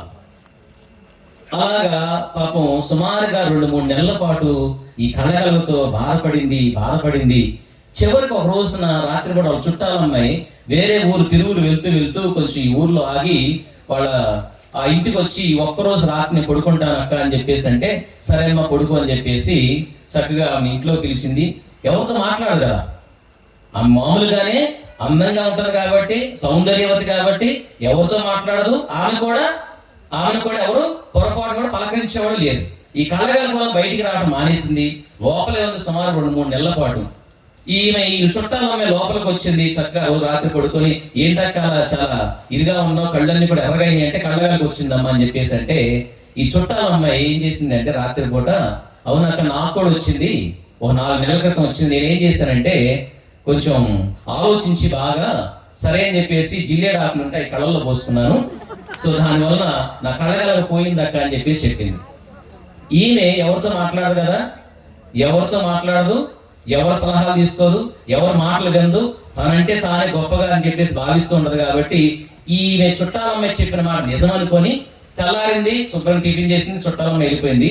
ఈమె నిదానంగా ఎవరు లేని సమయం చూసి చక్కగా పక్కన ఉన్నటువంటి పొలాల దగ్గరికి వెళ్ళి ఆమె జిల్లేడాకులు తీసుకొని కళ్ళల్లో పోసుకుంటాయి. ఉంటాయా పోతాయా? పోతాయి. కళ్ళు పోయినాయి దగ్గర. కానీ ప్రియమైన సహోదరి సహోదరులరా, ఆమె కళ్ళు పోయిన తర్వాత సుమారుగా దేవాలయానికి వచ్చి దేవునిలో ఎదిగి దేవునికి ఒక సాక్షిపోతంగా ఆమె దేవుడు ఇచ్చినటువంటి గొప్పతనాన్ని బట్టి లేదా జ్ఞానాన్ని బట్టి ఆమె ఉపయోగించుకోలేదు. కళ్ళు పోయిన తర్వాత దేవాలయానికి రావటం వలన తనకు వచ్చినటువంటి జ్ఞానం, తనకు దేవుడు ఇచ్చినటువంటి జ్ఞానం, వరాలతో తెలుసుకున్న తర్వాత సుమారుగా 100కు పైగా పాటలు రాసింది. పాటలు రాసి ఆమె చనిపోయింది. ఈ మధ్య కాలంలో ఒక పాస్టర్ గారు వాడి ఊర్లో జరిగినటువంటి సన్నివేశాన్ని ఒక యూట్యూబ్లో పెట్టి సాక్ష్యం చెప్తున్నాడు. ప్రియమైన సహోదరి సహోదరుల దేవుని బిడ్డలారా, ఆమె రాసినటువంటి ఆ 100 పాటలు కూడా ఆ ఊర్లో వాళ్ళందరూ తర్వాత చాలా మందికి కూడా పంపించడం, చాలా మంది కూడా పాటలు పాడుతున్నారని చెప్పేసి ఆ పాస్టర్ గారు సాక్ష్యం చెప్తున్నాడు. అంటే ఎందుకు ఈ చిన్న ఆ సాక్ష్యాన్ని, ఆయన చెప్పినటువంటి సాక్ష్యాన్ని మీ అందరూ తెలియచేశానంటే, అన్నీ ఉన్నప్పుడు, అందం ఉన్నప్పుడు, ఐశ్వర్యం ఉన్నప్పుడు, సౌందర్యంగా ఉన్నప్పుడు దేవుణ్ణి లెక్క చేయలేదు, దేవుని మాట పెడచోని పెట్టింది, దేవాలయానికి రాలేదు. తనకు కనీసం బోధకుల ద్వారా కూడా పిలిపించినా కూడా, ఉపదేశ మాస్టర్ ద్వారా పిలిచినా కూడా పొరపాటు కూడా దేవాలయానికి రాలేదు. కానీ ఒక్కసారి దేవుడు శిక్షించిన తర్వాత, దండించిన తర్వాత, కళ్ళు పోయిన తర్వాత దేవాలయానికి వచ్చింది. దేవుని యొక్క ప్రేమను తెలుస్తుంది, విశ్వాసం నడిచింది. ఆ విశ్వాసంలో సుమారుగా ఇంకా కొంతమందిని విశ్వాసం నడిపించడం కోసం 100 పాటలు రాసి తను నిజమైనటువంటి క్రీస్తుకు సాక్షిగా జీవించింది. ప్రియమైన సహోదరి సహోదరులారా, దేవుని బిడ్డలారా, కానీ ఇక్కడ ఈ ఎడమ వైపున సిలువ వేయబడినటువంటి దొంగ తను మాత్రము తన యొక్క పాపాన్ని, ఆమె కళ్ళిపోయిన తర్వాత, నా కళ్ళిపోయినాయి కదా, నేను ఇంకా దేవాలయానికి పనికిరాను, నన్ను ఎవరు కూడా అంగీకరించరు, దేవాలయానికి వెళ్ళినా కూడా అందరూ నన్ను చూసి హేళన చేస్తారు అని చెప్పి ఇంట్లో కూర్చొని ఏడవలేదు. కళ్ళిపోయిన తర్వాత దేవుడు నన్ను శిక్షించాడని తెలుసుకున్న తర్వాత తన తప్పు తెలుసుకుంది, తను చేసిన పాపం ఏంటో తెలుసుకుంది, పశ్చాత్తాపడింది, ప్రాయశ్చిత్తపడింది, దేవాలయానికి వచ్చింది, దేవునికి మొరపెట్టుకుంది, దేవుని వాక్యాన్ని ఆలకించింది. ఆ వాక్యాన్ని మరలా పాటల రూపంలో అనేక మందికి కూడా పంచిపెట్టింది ఆ శ్రీమూర్తి ప్రేమైన దేవుని బిడ్డలారా. కానీ ఇక్కడ సిలువ వేయబడినటువంటి ఎడమవైపున సిలువ వేయబడినటువంటి దొంగ మాత్రము తన పాపాన్ని అంగీకరించలేదు. తాను చేసినటువంటి తప్పిదానికి గాని పాపానికి గాని బాధ్యత వహించుకోకుండా నిందిస్తున్నాడు యేసు ప్రభుని. నీవు రక్షించుకొని మమ్మల్ని కూడా రక్షించు అని చెప్పేసి. అందుకని ప్రియమైన సహోదరి సహోదరుల, మనలో కూడా చాలా మంది మన యొక్క మనస్తత్వాలు కూడా చాలా సార్లు ఈ మొదటి సిలువ మనస్తత్వాలు కలిగి జీవిస్తుంటాం. ఒకవేళ మనలో ఈ మొదటి ఎడమ వైపున సిలువ వేయబడినటువంటి దొంగ యొక్క లక్షణాలు, మనం చేసినటువంటి తప్పుకు, మనం చేసినటువంటి తప్పిద పాపానికి, మనం చేసినటువంటి పొరపాటుకి, మనం చేసినటువంటి పాపాలకు లేదా మోసాలకి బాధ్యత వహించుకోకుండా, ఆ తప్పిదాలను పొరపాటును అంగీకరించుకోకుండా మనం కూడా ఇతరుల మీద ఆ పాపాలు తప్పిదాలు నిందలు మోపితే, ఇతరులు నిందిస్తూ ఉంటే వాళ్ళు జాగ్రత్తగా ఉండాలి. అటువంటి వారికి ప్రియమైన సహోదరి సహోదరులరా, ఎందుకు జాగ్రత్తగా ఉండాలంటే అటువంటి వారు క్రీస్తుని చేరకుండా ఈ పాపము వారి దూరం చేస్తూ ఉంటుంది. ఎవరైతే ఈ మొదటి సిలువ వేయబడినటువంటి దొంగ లక్షణాలు కలిగి ఉంటారో అటువంటి వారు క్రీస్తుని చేరకుండా ఉంటారు, రక్షణ పొందకుండా ఉంటారు, తర్వాత పశ్చాత్తాపడకుండా ఉంటారు. కాబట్టి మనందరం కూడా చాలా జాగ్రత్తగా ఉండాలని చెప్పేసి ఈ మొదటి ఎడమవైపున లేదా చెడ దొంగ వాడు మనకు తన సిలువ ద్వారా మనకు ప్రభు తెలియజేసిన గొప్ప సందేశం. ఒకసారి ఆత్మపరిశీలన చేసుకుందాం. నా జీవితం, నా ఆలోచన, నా మనస్తత్వం, నా బుద్ధి ఎలా ఉంది? ఎడమ వైపున సిలువ వేయబడినటువంటి దొంగ మనస్తత్వం లాగా నేను కూడా చేస్తున్నటువంటి తప్పిదాలను, చేస్తున్నటువంటి పొరపాట్లను ఇతరుల మీద మోపుతూ ఉన్నానా? ఇతరులను నేను చేసినటువంటి తప్పిదాలకు, పొరపాట్లకు, నాకు వచ్చేటటువంటి కష్టాలకు, బాధలకు, శ్రమలకు నేను ఇతరులను నిందిస్తూ ఉన్నానా? కొన్నిసార్లు ఏం జరుగుతుందంటే ప్రియమైన దేవుని బిడ్డలారా, ఈ తపస్కాలంలో కొంతమంది ఎవరో చెప్పినటువంటి మాటలు ఆలపిస్తూ ఉంటారు. ఉదాహరణకి నేను 2011లో నందిగామ విచారణలో సహాయ గురుగా పనిచేస్తున్నప్పుడు ఒక ఇద్దరు దంపతులకి సుమారుగా 7 సంవత్సరాల నుంచి సంతానం లేదు. 7 సంవత్సరాల నుంచి సంతానం లేకపోతే ఎవరో ఇలాగే మీకులాగా దీక్ష తీసుకున్నటువంటి వాళ్ళు చెప్పారు, అలాగే ఉపదేశ మాస్టర్ గారు చెప్పారు, మీరు దీక్ష తీసుకొని చక్కగా ఆ దీక్షలో 4 రోజుల పాటు మీరు దీక్షను తీసుకున్నట్లయితే దేవుడు మిమ్మల్ని ఆశీర్వదించి గర్భఫలాన్ని తెరిచి మీకు సంతాన భాగ్యం దయచేస్తారని చెప్పేసి వాళ్ళకి ఈ దీక్ష తీసుకున్న వాళ్ళు కొంతమంది, ఉపదేశ మాస్టర్లు కొంతమంది సలహాలు ఇచ్చారు. సరే 7 సంవత్సరాల పాటు పిల్లలు లేరు కదా అని చెప్పి 8వ సంవత్సరం వాళ్ళు చెప్పినటువంటి సలహా మేరకు ఆ సంవత్సరము దీక్ష తీసుకున్నారు. 40 రోజుల పాటు కూడా దేవాలయానికి వచ్చారు. 40 రోజుల పాటు కూడా ఈ ఉపవాస ప్రార్థనలో పాలు పంచుకున్నారు, కోటాల్లో పాలు పంచుకున్నారు, ఉపవాసాలు చేశారు. అన్నీ బాగానే ఉన్నాయి. 40 రోజులు అయిపోయింది. ఉత్తాన పండుగ, ఈస్టర్ పండుగ చేసుకున్నారు. తర్వాత గుడికి రావడం మానేశారు. సంవత్సరం తర్వాత ప్రియమైన సహోదరి సహోదరుల, మరలా శ్రమల కాలం, ఈ తపస్కాలం వచ్చినప్పుడు ఉపదేశ మాస్టర్ గారు, తర్వాత ఫాదర్ గారు చెప్తున్న దీక్ష తీసుకోండి, దీక్ష తీసుకుంటే దేవుడు దీవిస్తారు, ఆశీర్వదిస్తారని చెప్పేసి ఒక రోజున మైక్లో చెప్తుంటే ఆ భర్త ఆ రోజు ఆ మైక్లో విని బాగా తాగి దేవాలయం లోపలికి వచ్చి ఆ గురువుని లేదా ఫాదర్ని తిడుతూ ఉన్నాడు. పోయిన సంవత్సరం నేను నా భార్య దీక్ష తీసుకున్నాం, ఉపయోగం ఏంటి? సంవత్సరం అయినా కూడా ఎంతమందికి మా పిల్లలు కలగలేదు, మీరు చెప్పేది అబద్ధం అని చెప్పేసి గట్టిగా ఫాదర్ని, తర్వాత అక్కడ ఉన్నటువంటి ఆ సంఘస్థులను కూడా అరుస్తూ ఉన్నాడు. ఎవరు కూడా ఒక్క మాట మాట్లాడలేదు. ప్రియమైన సహోదరి సహోదరులరా, దేవుని బిడ్డలారా, ఒక 10 నిమిషాల పాటు అతన్ని మాట్లాడించిన తర్వాత ఆ గుడిలో ఉన్నటువంటి ఒక పెద్ద ఆవిడ, మా అమ్మగారు లేచి ఒక మాట చెప్పింది. 40 రోజుల పాటు దీక్ష తీసుకున్న పోయిన సంవత్సరం నేను చూశాను, మీ ఇద్దరు కూడా చక్కగా దేవాలయానికి వచ్చారు, ఆరాధనలో పాల్గొంటున్నారు, ఉపవాసాలు చేశారు. 40 రోజుల తర్వాత మీరు దేవాలయానికి వచ్చారా? 40 రోజుల తర్వాత దేవుడిని ఎప్పుడన్నా సందర్శించారా?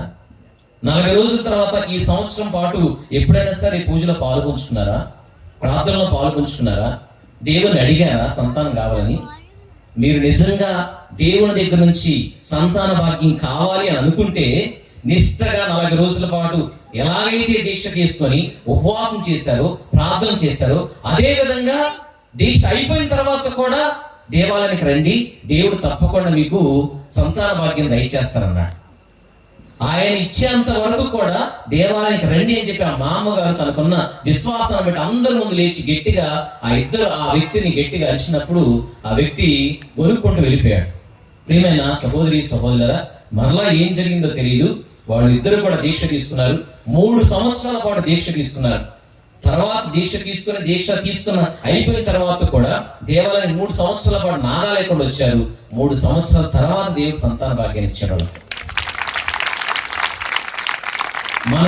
మనం చేస్తున్నటువంటి తప్పేంటో, మనం చేస్తున్నటువంటి పొరపాటు ఏమిటో, ఆ పొరపాటు ఆ తప్పును మనం ఒకసారి దానికి బాధ్యత వహించి ఆ తప్పును అంగీకరిస్తే, ఆ తప్పుని మనం చేసిన తప్పుకు ప్రాయశ్చిత్త పడితే, పశ్చాత్తాపడితే దేవునికి దీవెన పొందుకుంటాం, దేవునికి ఆశీర్వాదాలు పొందుకుంటాం. కాబట్టి ప్రియమైన సహోదరి సహోదరులారా, ఈ ఎడమవైపున సిలువ వేయబడినటువంటి దొంగ రక్షణను కోల్పోయాడు. కారణం ఏంటంటే తన తప్పును ఒప్పుకోలేదు, తాను చేసినటువంటి పాపాన్ని అంగీకరించలేదు, తాను చేసిన హత్యలకు బాధ్యత వహించలేదు. కాబట్టి రక్షణ కోల్పోయాడు, పరలోక రాజ్యం నుంచి గెంటివేయబడ్డాడు. మన జీవితాలు బాధ్యత రక్షణ కోల్పోయే జీవితాలుగా, పశ్చాత్తాపడనటువంటి జీవితాలుగా, క్రీస్తుని చేరకోకుండా మనల్ని ఒక అడ్డుగోడలాగా, పాపం అనేది అడ్డుగోడలాగా ఉండి ప్రభు యొక్క రక్షణ భాగ్యాన్ని, ప్రభు యొక్క దీవెనలు, పరలోక రాజ్యాన్ని చేరనీయకోకుండా చేస్తుందా అని తపస్కాలము ఆలోచించేటటువంటి, ఆ ఆలోచన చేసేటటువంటి సమయము. అందుకే కృపాకాలము, అనుగ్రహ కాలం అని చెప్పి చెప్తూ ఉంటాం. మీకు నిజంగా దేవుని యొక్క దీవెనలు కావాలంటే ఈరోజు మనం హోషేయ గ్రంథంలో వింటాం, వెనక్కి తిరిగి వస్తే ఇశ్రాయేలు ప్రజల్లాగా వెనక్కి తిరిగి వెళ్దాం. ప్రభు మన మీద ఉన్నటువంటి కోపాన్ని తగ్గించుకుంటారు, మన మీద విధించినటువంటి శిక్ష నుండి మన విముక్తిని దయచేస్తారు, నాశనం నుంచి మరలా మనం అభివృద్ధిని, సమృద్ధిని పొందుకుంటాము అని ఇశ్రాయేలు ప్రజలు వచ్చినట్లుగా ఈ తపస్కాలంలో ప్రతి వాక్యం కూడా, వినేటటువంటి వాక్యం, బోధించేటటువంటి బోధన, విన్నటువంటి ఆ బోధనలన్నీ కూడా మనం తెలియచేసేది ఒక్కటే, దేవుని మీద ఆధారపడండి, చేసినటువంటి తప్పును అంగీకరించండి, చేసినటువంటి తప్పిదానికి, పాపానికి బాధ్యత వహించండి, పశ్చాత్తాపడండి, ప్రాయశ్చిత్తపడండి, రక్షణ భాగ్యాన్ని పొందుకోండి. కానీ ఈ ఎడవైపున సిలువ వేయబడిన దొంగ ఆ రక్షణ భాగ్యాన్ని కోల్పోయాడు. కారణం ఏమిటి అని అంటే పశ్చాత్తాపడలేదు, చివరికి ప్రభుని నిందిస్తూ ఉన్నాడు. కాబట్టి ఆ సిలువ నీకు ఇష్టమా? ఆ సిలువ జీవితాన్ని నువ్వు అంగీకరిస్తున్నావా? ఆ సిలువ జీవితాన్ని అనుసరించి జీవిస్తున్నావా అని ఒకసారి ఆత్మ పరిశీలన చేసుకుందాం. రెండవదిగా ప్రియమైన సహోదరి సహోదరులారా, మంచి దొంగ లేదా కుడివైపున సిలువ వేయబడినటువంటి దొంగ. ఒకసారి వాక్యం చదువుదాం. లూకా రాసిన శుభవార్త 23వ అధ్యాయం 40వ వచనం ఒకసారి చదవండి. రెండవ వాడు వానిని గద్దించుచు నీవు దేవునికి భయపడవా? Praise the Lord, praise the Lord. మొదటి వాడేమో ఎడవైపున సిలువ వేయబడిన వాడు ఏమన్నాడు? నిన్ను రక్షించుకొని మమ్మల్ని కూడా నిందించాడు, కాబట్టి రక్షణ కోల్పోయాడు. కానీ కుడివైపున సిలువ వేయబడినటువంటి వ్యక్తి అతన్ని గద్దిస్తూ ఉన్నాడు. దేవుడు అంటే భయం లేదా? దైవ భయం లేదా నీకు? మనం ఎన్నో పాపాలు చేసాం, ఎన్నో తప్పిదాలు చేసాం, ఎన్నో హత్యలు చేసాం, ఎంతో మంది మోసం చేసాం, కానీ ఈయన ఏ తప్పు చేయలేదు అని తనలో ఉన్నటువంటి అప్పటికప్పుడు దేవుని మీద ఉన్నటువంటి భయాన్ని, దేవుని మీద ఉన్నటువంటి విశ్వాసాన్ని, తాను చేసినటువంటి తప్పిదాలకు బాధ్యత వహిస్తూ ఆ కుడివైపున సిలువ వేయబడినటువంటి దొంగ తన యొక్క పశ్చాత్తాపం తెలియజేస్తున్నాడు. ఇక్కడ మన వాక్యంలో చూస్తే నీకు దైవ భయం లేదా అని గద్దిస్తున్నాడు. ప్రియమైన సహోదరి సహోదరులారా, తప్పు చేయడం అనేది మానవ నైజం అని, మనమందరం కూడా బలహీనం. ప్రభువే చెప్తున్నాడు, ఈ లోకంలో నాకులాగా ఎవరు కూడా నీతిమంతుడు లేనే లేడు, నేను తప్ప ఈ లోకంలో నీతిమంతుడు ఎవరు కూడా లేరు. అంటే మనందరం కూడా ఏదో సమయంలో, ఏదో ఒక రూపంలో, తలంపుల ద్వారా కానీ, చేతుల ద్వారా కానీ, ఎప్పుడూ కూడా ఏదో ఒక రూపంలో తప్పు చేస్తూనే ఉంటాం, పొరపాటు చేస్తూనే ఉంటాం. కానీ ప్రభు ఈ రోజున ఈ కుడివైపున సిలువ వేయబడినటువంటి దొంగను మనకు చూపిస్తూ, లేదా సిలువను చూపిస్తూ మనకు కూడా దైవ భయం ఉంటేనే, దేవుని పట్ల భయభక్తులు కలిగి జీవిస్తేనే. అందుకనే సామెతల గ్రంథకర్త అంటాడు ఒక చక్కని మాట 9వ అధ్యాయం 10వ వచనంలో, విజ్ఞానానికి మొట్టమొదటి మెట్టు దైవ భయం అంటాడు. మనం జ్ఞానవంతులుగా ఈ లోకంలో చలామణి అవ్వాలంటే దేవుని పట్ల భయభక్తులు కలిగి జీవించాలి. ప్రియమైన సహోదరి సహోదరులారా, దేవుని బిడ్డలారా, దైవ భయం లేనటువంటి వాడు మూర్ఖుడు, పాపం చేస్తాడు, కావాలని పాపం చేస్తాడు. కొంతమంది అందుకే గుడికి రా. ఎందుకు రావట్లేదంటే వెళ్ళిన వాళ్ళందరూ మంచివాళ్ళ, వెళ్ళిన వాళ్ళందరూ కూడా పాపం చేయలేదా, వాళ్ళ పాపాత్ములు కాదా అని చెప్పేసి నిందిస్తూ ఒక విధంగా తాను కావాలని చెప్పేసి దేవాలయానికి రాకోకుండా పాపంలో మునిగిపోతుంటాడు. అలాంటి వాడు ఎవరు అంటే సామెతల గ్రంథకర్త అంటాడు, వాడు మూర్ఖుడు అంటాడు. ఈ మూర్ఖుడు దేవుని పట్ల భయం లేకుండా, భక్తి లేకోకుండా తనను కావాలని చెప్పేసి పాపం చేస్తూ దేవునికి దూరం అయిపోయి దేవుని యొక్క దీవెనలు కోల్పోతూ ఉంటాడు. ప్రియమైన సహోదరి సహోదరులారా, నీలో దైవ భయం ఉందా లేదా? దైవ భయం ఉంటే దీర్ఘాయుష్ను ప్రసాదిస్తా అంటాడు దేవుడు సామెతల గ్రంథకర్త 10వ అధ్యాయం 27వ వచనంలో. మనం ఎప్పుడైతే దేవుని పట్ల భయభక్తులు కలిగి జీవిస్తుంటామో, దేవుని పట్ల వినయ విధేయతలు కలిగి జీవిస్తుంటామో, దీర్ఘాయుష్ను ప్రసాదిస్తా అని చెప్పేసి ప్రభువే సామెతల గ్రంథకర్త ద్వారా ఈరోజు మనందరికీ కూడా తెలియజేస్తున్నాడు. ఈ కుడివైపున సిలువ వేయబడినటువంటి దొంగ తనకు దైవ భయం కలిగి జీవించాడు కాబట్టి, తన పాపాన్ని అంగీకరించాడు కాబట్టి, తాను చేసినటువంటి తప్పుకు బాధ్యత వహించాడు. కారణం ఏమిటంటే తనలో దేవుడంటే భయం ఉంది. ఆ క్షణంలో తన కళ్ళ ముందు అన్ని విధాలుగా దూషిస్తూ, ద్వేషిస్తూ, హింసిస్తున్నా కూడా ఒక్క మాట కూడా పలకపోకుండా ఉన్నటువంటి ఆ యేసు ప్రభువును చూసి తనలో దేవుడంటే భయం కలిగింది, దేవుడంటే భక్తి కలిగింది. కాబట్టి వెంటనే గద్దిస్తున్నాడు. ఎడవైపు ఉన్నటువంటి దొంగను గద్దిస్తూ ఉన్నాడు. ఈ దైవ భయం లేదా? మనం తప్పు చేసాం, పాపం చేసాం, పొరపాటు చేసాం, కానీ ఆయన ఏ పాపం చేయలేదు కదా అని తనలో ఉన్నటువంటి భక్తిని, తనలో ఉన్నటువంటి విశ్వాసాన్ని, తాను చేసినటువంటి తప్పును అంగీకరిస్తూ ప్రియమైన సహోదరి సహోదరులారా, ఆ వ్యక్తి ఆ కుడివైపున సిలువ వేయబడినటువంటి దొంగ పశ్చాత్తాపడుతున్నాడు. మనం కూడా ఒకసారి మన హృదయాలను ఆత్మపరిశీలన చేసుకోవాలి. సిలువ వేయబడినటువంటి, కుడివైపున సిలువ వేయబడినటువంటి దొంగలాగా మనం కూడా దేవుని ఎడల భయభక్తులు కలిగి జీవిస్తున్నామా లేదా? ఎంతమందికి ఈ రోజుల్లో దేవుడు అంటే భయం భక్తి ఉంది చెప్పండి? అందరూ కూడా చేతులు ఎత్తుతాం, కానీ కొన్నిసార్లు హాస్యాపదంగా ఉంటుంది. ఎలా అంటే మామూలుగా ఉదాహరణకు ఆదివారం పూట దివ్యబలి పూజ ప్రారంభమైంది, పితాపుత్ర అని చెప్పేసి. నువ్వు లేటుగా వచ్చిందే లేటు, కానీ ఏం చేస్తూ ఉంటారు కొంతమంది అయితే, వచ్చింది లేటు, పూజలను ఎందుకు పూజలో పాలు పంచుకోవట్లేదు, పాలు పంచుకోవాలన్నటువంటి ఆ తపన ఆరాటం పక్కన పెట్టి ముందు నువ్వు చేయవలసిన కార్యాలన్నీ చేస్తూ ఉంటావు. ఏంటి? ఆ స్వరూపం దగ్గరికి వెళ్తావు, అక్కడ పువ్వు తిరిగిస్తావు, ఈ స్వరూపం దగ్గరికి వస్తావు, దండేస్తావు, తర్వాత మన మోకాళ్ళు వేస్తావు, మోకాళ్ళని ప్రభు ప్రభు అని చెప్పి ఇక్కడ పూజ జరుగుతూనే ఉంది, దివ్యబలి పూజ జరుగుతూనే ఉంది. కానీ praise the Lord, praise the Lord, పరలోకమందున మా యొక్క తండ్రి, మీ నామం పూజించబడును గాక, మీ రాజ్యం వచ్చును గాక, మీ చిత్తము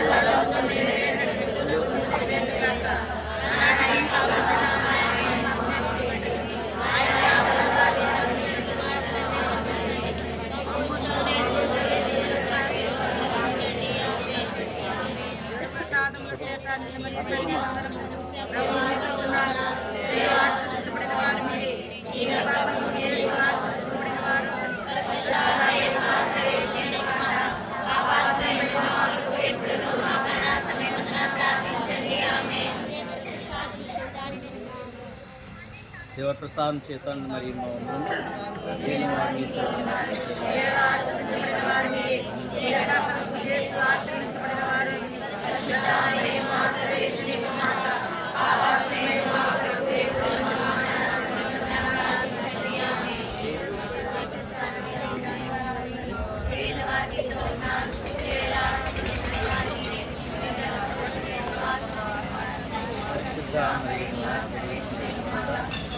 Amen.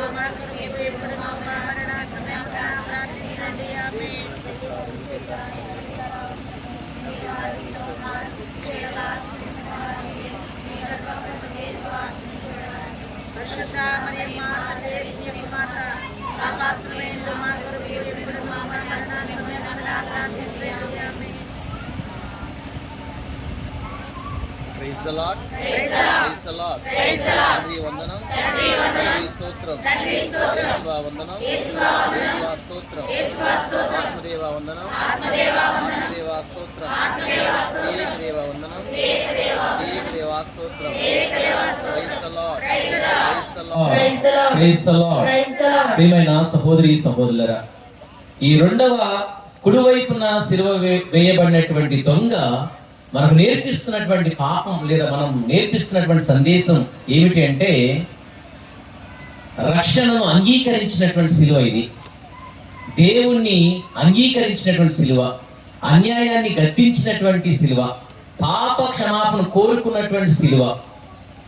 కాబట్టి మనం కూడా మన దైనందిన జీవితంలో ఈ కుడివైపున సిలువ వేయబడినటువంటి దొంగవాని యొక్క జీవితాన్ని ఆదర్శంగా చేసుకొని జీవించాలి. నాకు ప్రారంభంలో చెప్పాను, ఎందుకని ఈ ఇద్దరు దొంగల్లో ఇద్దరు కూడా దొంగ వాళ్ళే, కానీ మంచి దొంగ చెడ్డ దొంగ అని ఎందుకని వాళ్ళకి పేర్లు వచ్చాయని చెప్పేసి అంటే, ఈ మంచివాడు మంచి దొంగగా పిలువబడటానికి గల కారణం, ఈ దొంగ మంచివాడుగా పిలువబడటానికి కారణము 4 కారణాలు. మొదటిది దైవ భయం కలిగి ఉన్నాడు. రెండవది ప్రియమైన సహోదరి సహోదరులారా, వాక్యంలో చూస్తాము, ఎప్పుడైతే ఎడమవైపు ఉన్నటువంటి దొంగ నీవు రక్షించుకొని మమ్మల్ని కూడా రక్షించు అన్నాడో, అది చూసి అది విన్నటువంటి కుడివైపు ఉన్నటువంటి దొంగ నీకు దైవ భయం లేదా అని చెప్పి, మొదటి కారణం దైవ భయం కలిగినటువంటి వాడైతే, రెండవది యేసు వైపు చూస్తున్నాడు, యేసు వంకకు చూస్తున్నాడు. చివరి క్షణంలో తన ప్రాణాలు కోల్పోయేటటువంటి సమయంలో, తన ప్రాణాలు విడిచిపెట్టేటువంటి సమయంలో ప్రభు వైపు చూస్తున్నాడు, ప్రభు వంక చూస్తున్నాడు. ఆ ప్రభు వంక చూడటం వలన Praise the Lord. Praise the Lord. Praise the Lord. తండ్రి వందనం, తండ్రి స్తోత్రం, యేసువా వందనం, యేసువా స్తోత్రం, ఆత్మదేవ వందనం, ఆత్మదేవ స్తోత్రం, ఏకదేవ వందనం, ఏకదేవ స్తోత్రం. Praise the Lord. Praise the Lord. Praise the Lord. Praise the Lord. ఈ కుడివైపు ఉన్నటువంటి దొంగ వాడికి మంచి పేరు ఎందుకు వచ్చిందంటే, మొదటిగా దైవ భయం కలిగి ఉన్నాడు, రెండవదిగా యేసు వైపు చూశాడు, మూడవదిగా ప్రియమైన దేవుని బిడ్డలారా ఏం కావాలో తన మనసులో అనుకొని దేవునికి విన్నవించుకుంటున్నాడు, నాలుగవదిగా విన్నవించుకుంటున్నాడు. ఏం కావాలో తన కోరిక ఏంటో, తన ఆలోచన ఏంటో, తన అవసరం ఏంటో గుర్తించాడు. కాబట్టి మంచి దొంగవాడయ్యాడు. చివరికి మన వాక్యంలో వింటూ ఉన్నాం, యేసు నీ రాజ్యంలోకి ప్రవేశించినప్పుడు నన్ను కూడా గుర్తుపెట్టుకో అని విన్నవించుకున్నాడు. ఈ విన్నవించుకోవటం అనేది బైబిల్ గ్రంథంలో సుమారుగా 112 సార్లు ఉంది. విన్నవించుకొనెను. అబ్రహాము మనం చూస్తున్నాం, సొదొమ గొమొర్రా ప్రజలను నాశనం చేస్తానన్నప్పుడు 50 మంది ఉంటే, 40 మంది ఉంటే, 30 మంది ఉంటే, 20 మంది ఉంటే, కనీసం 10 మంది ఉంటే, చివరికి 5 ఉంటే అని ప్రతిసారి కూడా విన్నవించుకున్నాడు. ప్రియమైన సహోదరి సహోదరులారా, చరిత్రకారులు అంటారు, ఆ దొంగ కుడివైపున సిలువ వేయబడినటువంటి దొంగ ఒకసారి కాదు, పదే విన్నవించుకున్నాడు. తన అవసరం క్రీస్తు ప్రభుని ఆ శిలువ మీద ప్రియమైన దేవుని బిడ్డలారా అంత క్రూరంగా హింసిస్తూ అనేకమైనటువంటి అవమానాలు గురి చేస్తూ మాటలు మాట్లాడుతూ ఉన్నప్పటికీ కూడా ఒక్క మాట పలకనటువంటి ప్రభు ఎప్పుడైతే కుడివైపున శిలువ వేయబడినటువంటి దొంగ పదే విన్నవించినప్పుడు నోరు తెరిచాడు. అప్పుడు దాకా నోరు తెరవలేదు ప్రభు. మౌనంగా అంతటిని కూడా భరిస్తున్నాడే తప్ప ఎప్పుడైతే పదే ప్రభువా నీ రాజ్యంలో వెళ్ళినప్పుడు నన్ను కూడా గుర్తుపెట్టుకో అని పదే విన్నవించుకోవటం వలన పరలోక రాజ్యంలో నేడే నీవు నాతో ప్రవేశిస్తావని చెప్పి ప్రభు మొదటిసారిగా పలికారు. ప్రియమైన సహోదరి సహోదరులారా, దేవుని బిడ్డలారా, ఆ తర్వాత 7 మాటలు మనం చూస్తూ ఉంటాం.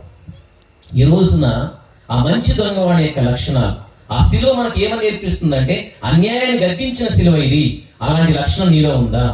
పాపాన్ని ఒప్పుకున్నటువంటి శిలువ అది, అలాంటి లక్షణం నీలో ఉందా? దేవుని పట్ల భయభక్తులు కలిగినటువంటి శిలువ అది, అలాంటి లక్షణం నీలో ఉందా? అయితే నీవు కూడా పరలోకంలో చేరతావు. అయితే నీవు కూడా నీ ఉద్దేశాలు నెరవేరుతాయి.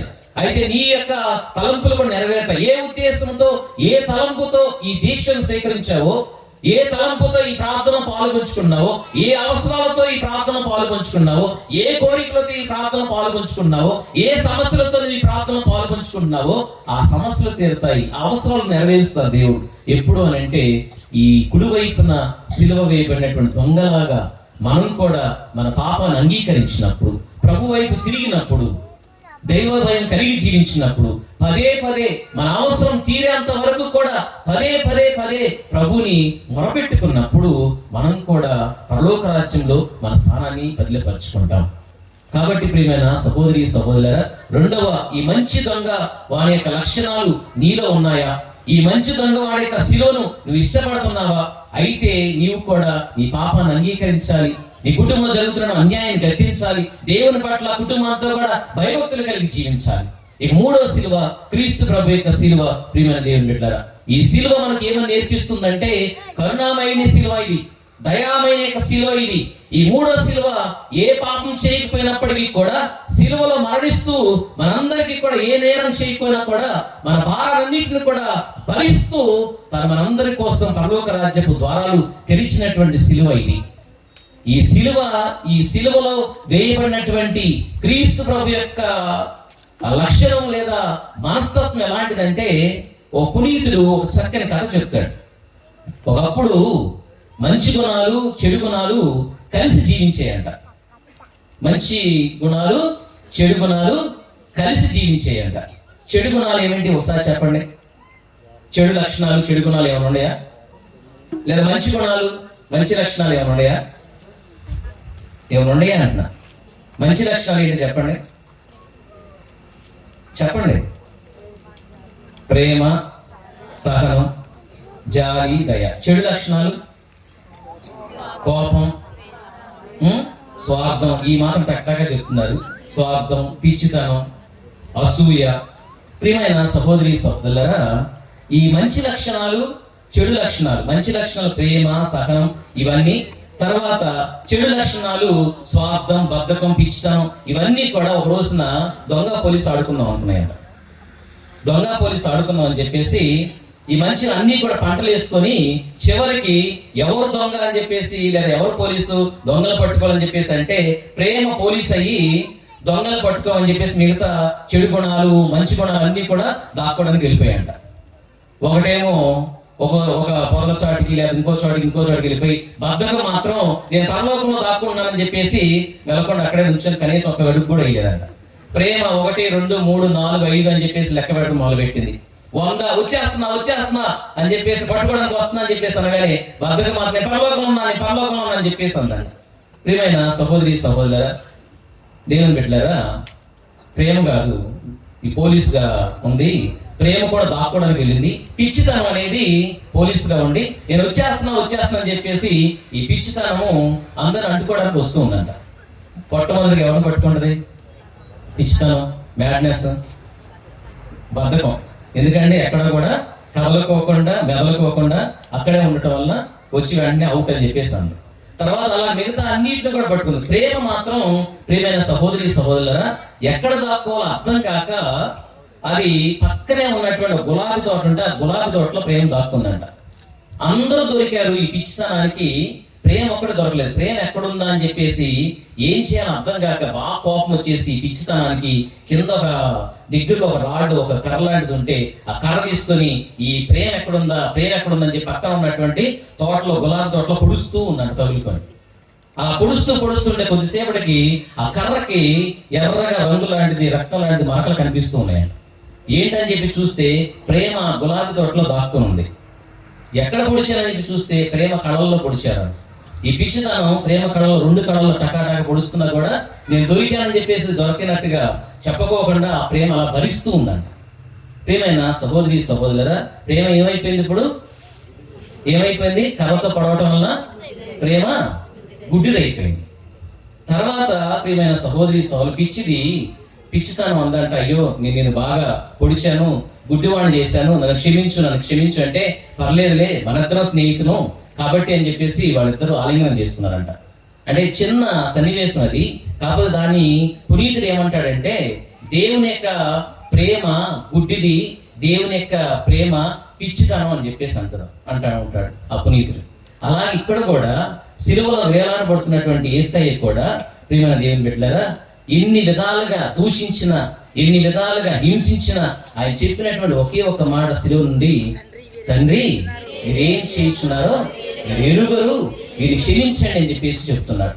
ప్రియమైన సహోదరి సహోదరులారా, ఈ సిలువ మనకు ఏమని నేర్పిస్తుందంటే, రక్షణ ఇచ్చేటటువంటి సిలువ, ఇతరుల బాధను భరించేటటువంటి సిలువ, ఇతరుల పాపాలను భరించేటటువంటి సిలువ, ఇతరులను క్షమించేటటువంటి సిలువ.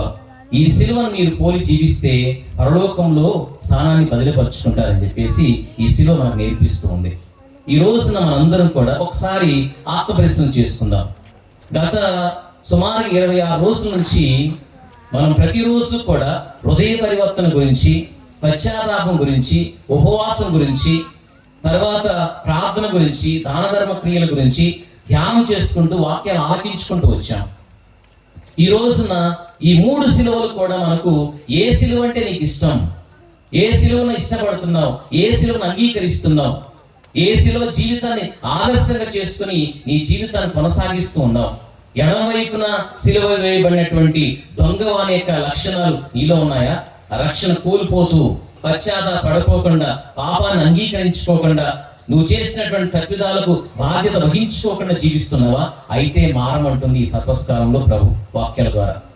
నువ్వు మారితే ఎడమవైపున సిలువ వేయబడినటువంటి దొంగలాగా కాకోకుండా, కుడివైపున సిలువ వేయబడినటువంటి దొంగ అన్యాయాన్ని గద్దించినట్లుగా, రక్షణ అంగీకరించినట్లుగా, దేవుని పట్ల భయభక్తులు కలిగి జీవించినట్లుగా, పశ్చాత్తాపడినట్లుగా, ప్రాయశ్చిత్త చెందినట్లుగా నీ జీవితాన్ని కూడా మార్చుకుంటే దేవుని యొక్క దీవెన అనుగ్రహాలు పొందుకుంటాం. Praise the Lord, praise the Lord, praise the Lord.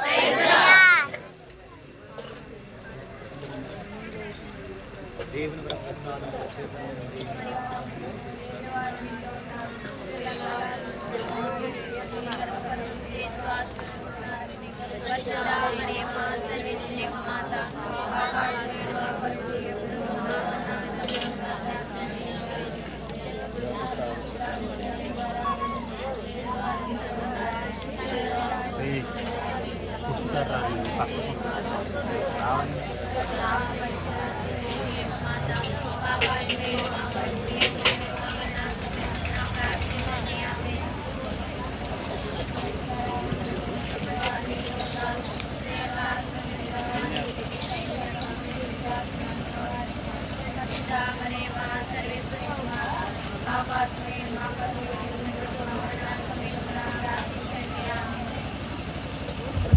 Praise the Lord, praise the Lord, praise the lord.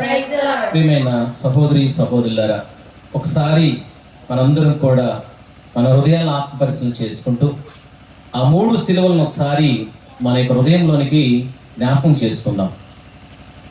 క్రీస్తు ప్రభు యొక్క సిలువ, ఎడమవైపున సిలువ వేయబడినటువంటి దొంగ వాని యొక్క సిలువ, కుడివైపున సిలువ, ఈ 3 సిలువలు ఈ రోజున మనకు ఒక మంచి సందేశాన్ని తెలియజేస్తున్నాయి.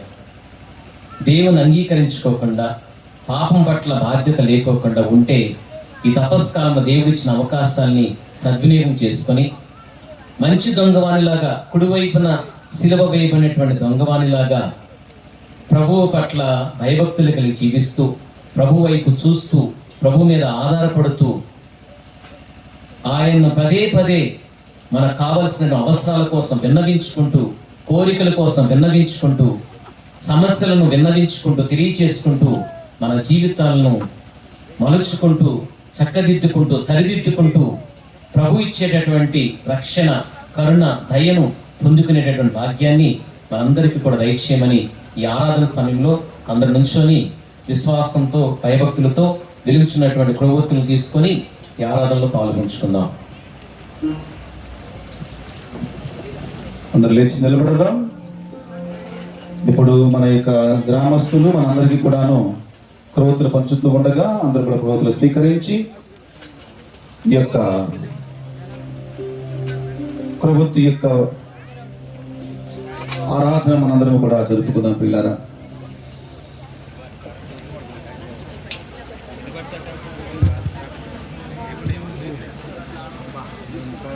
Praise the Lord.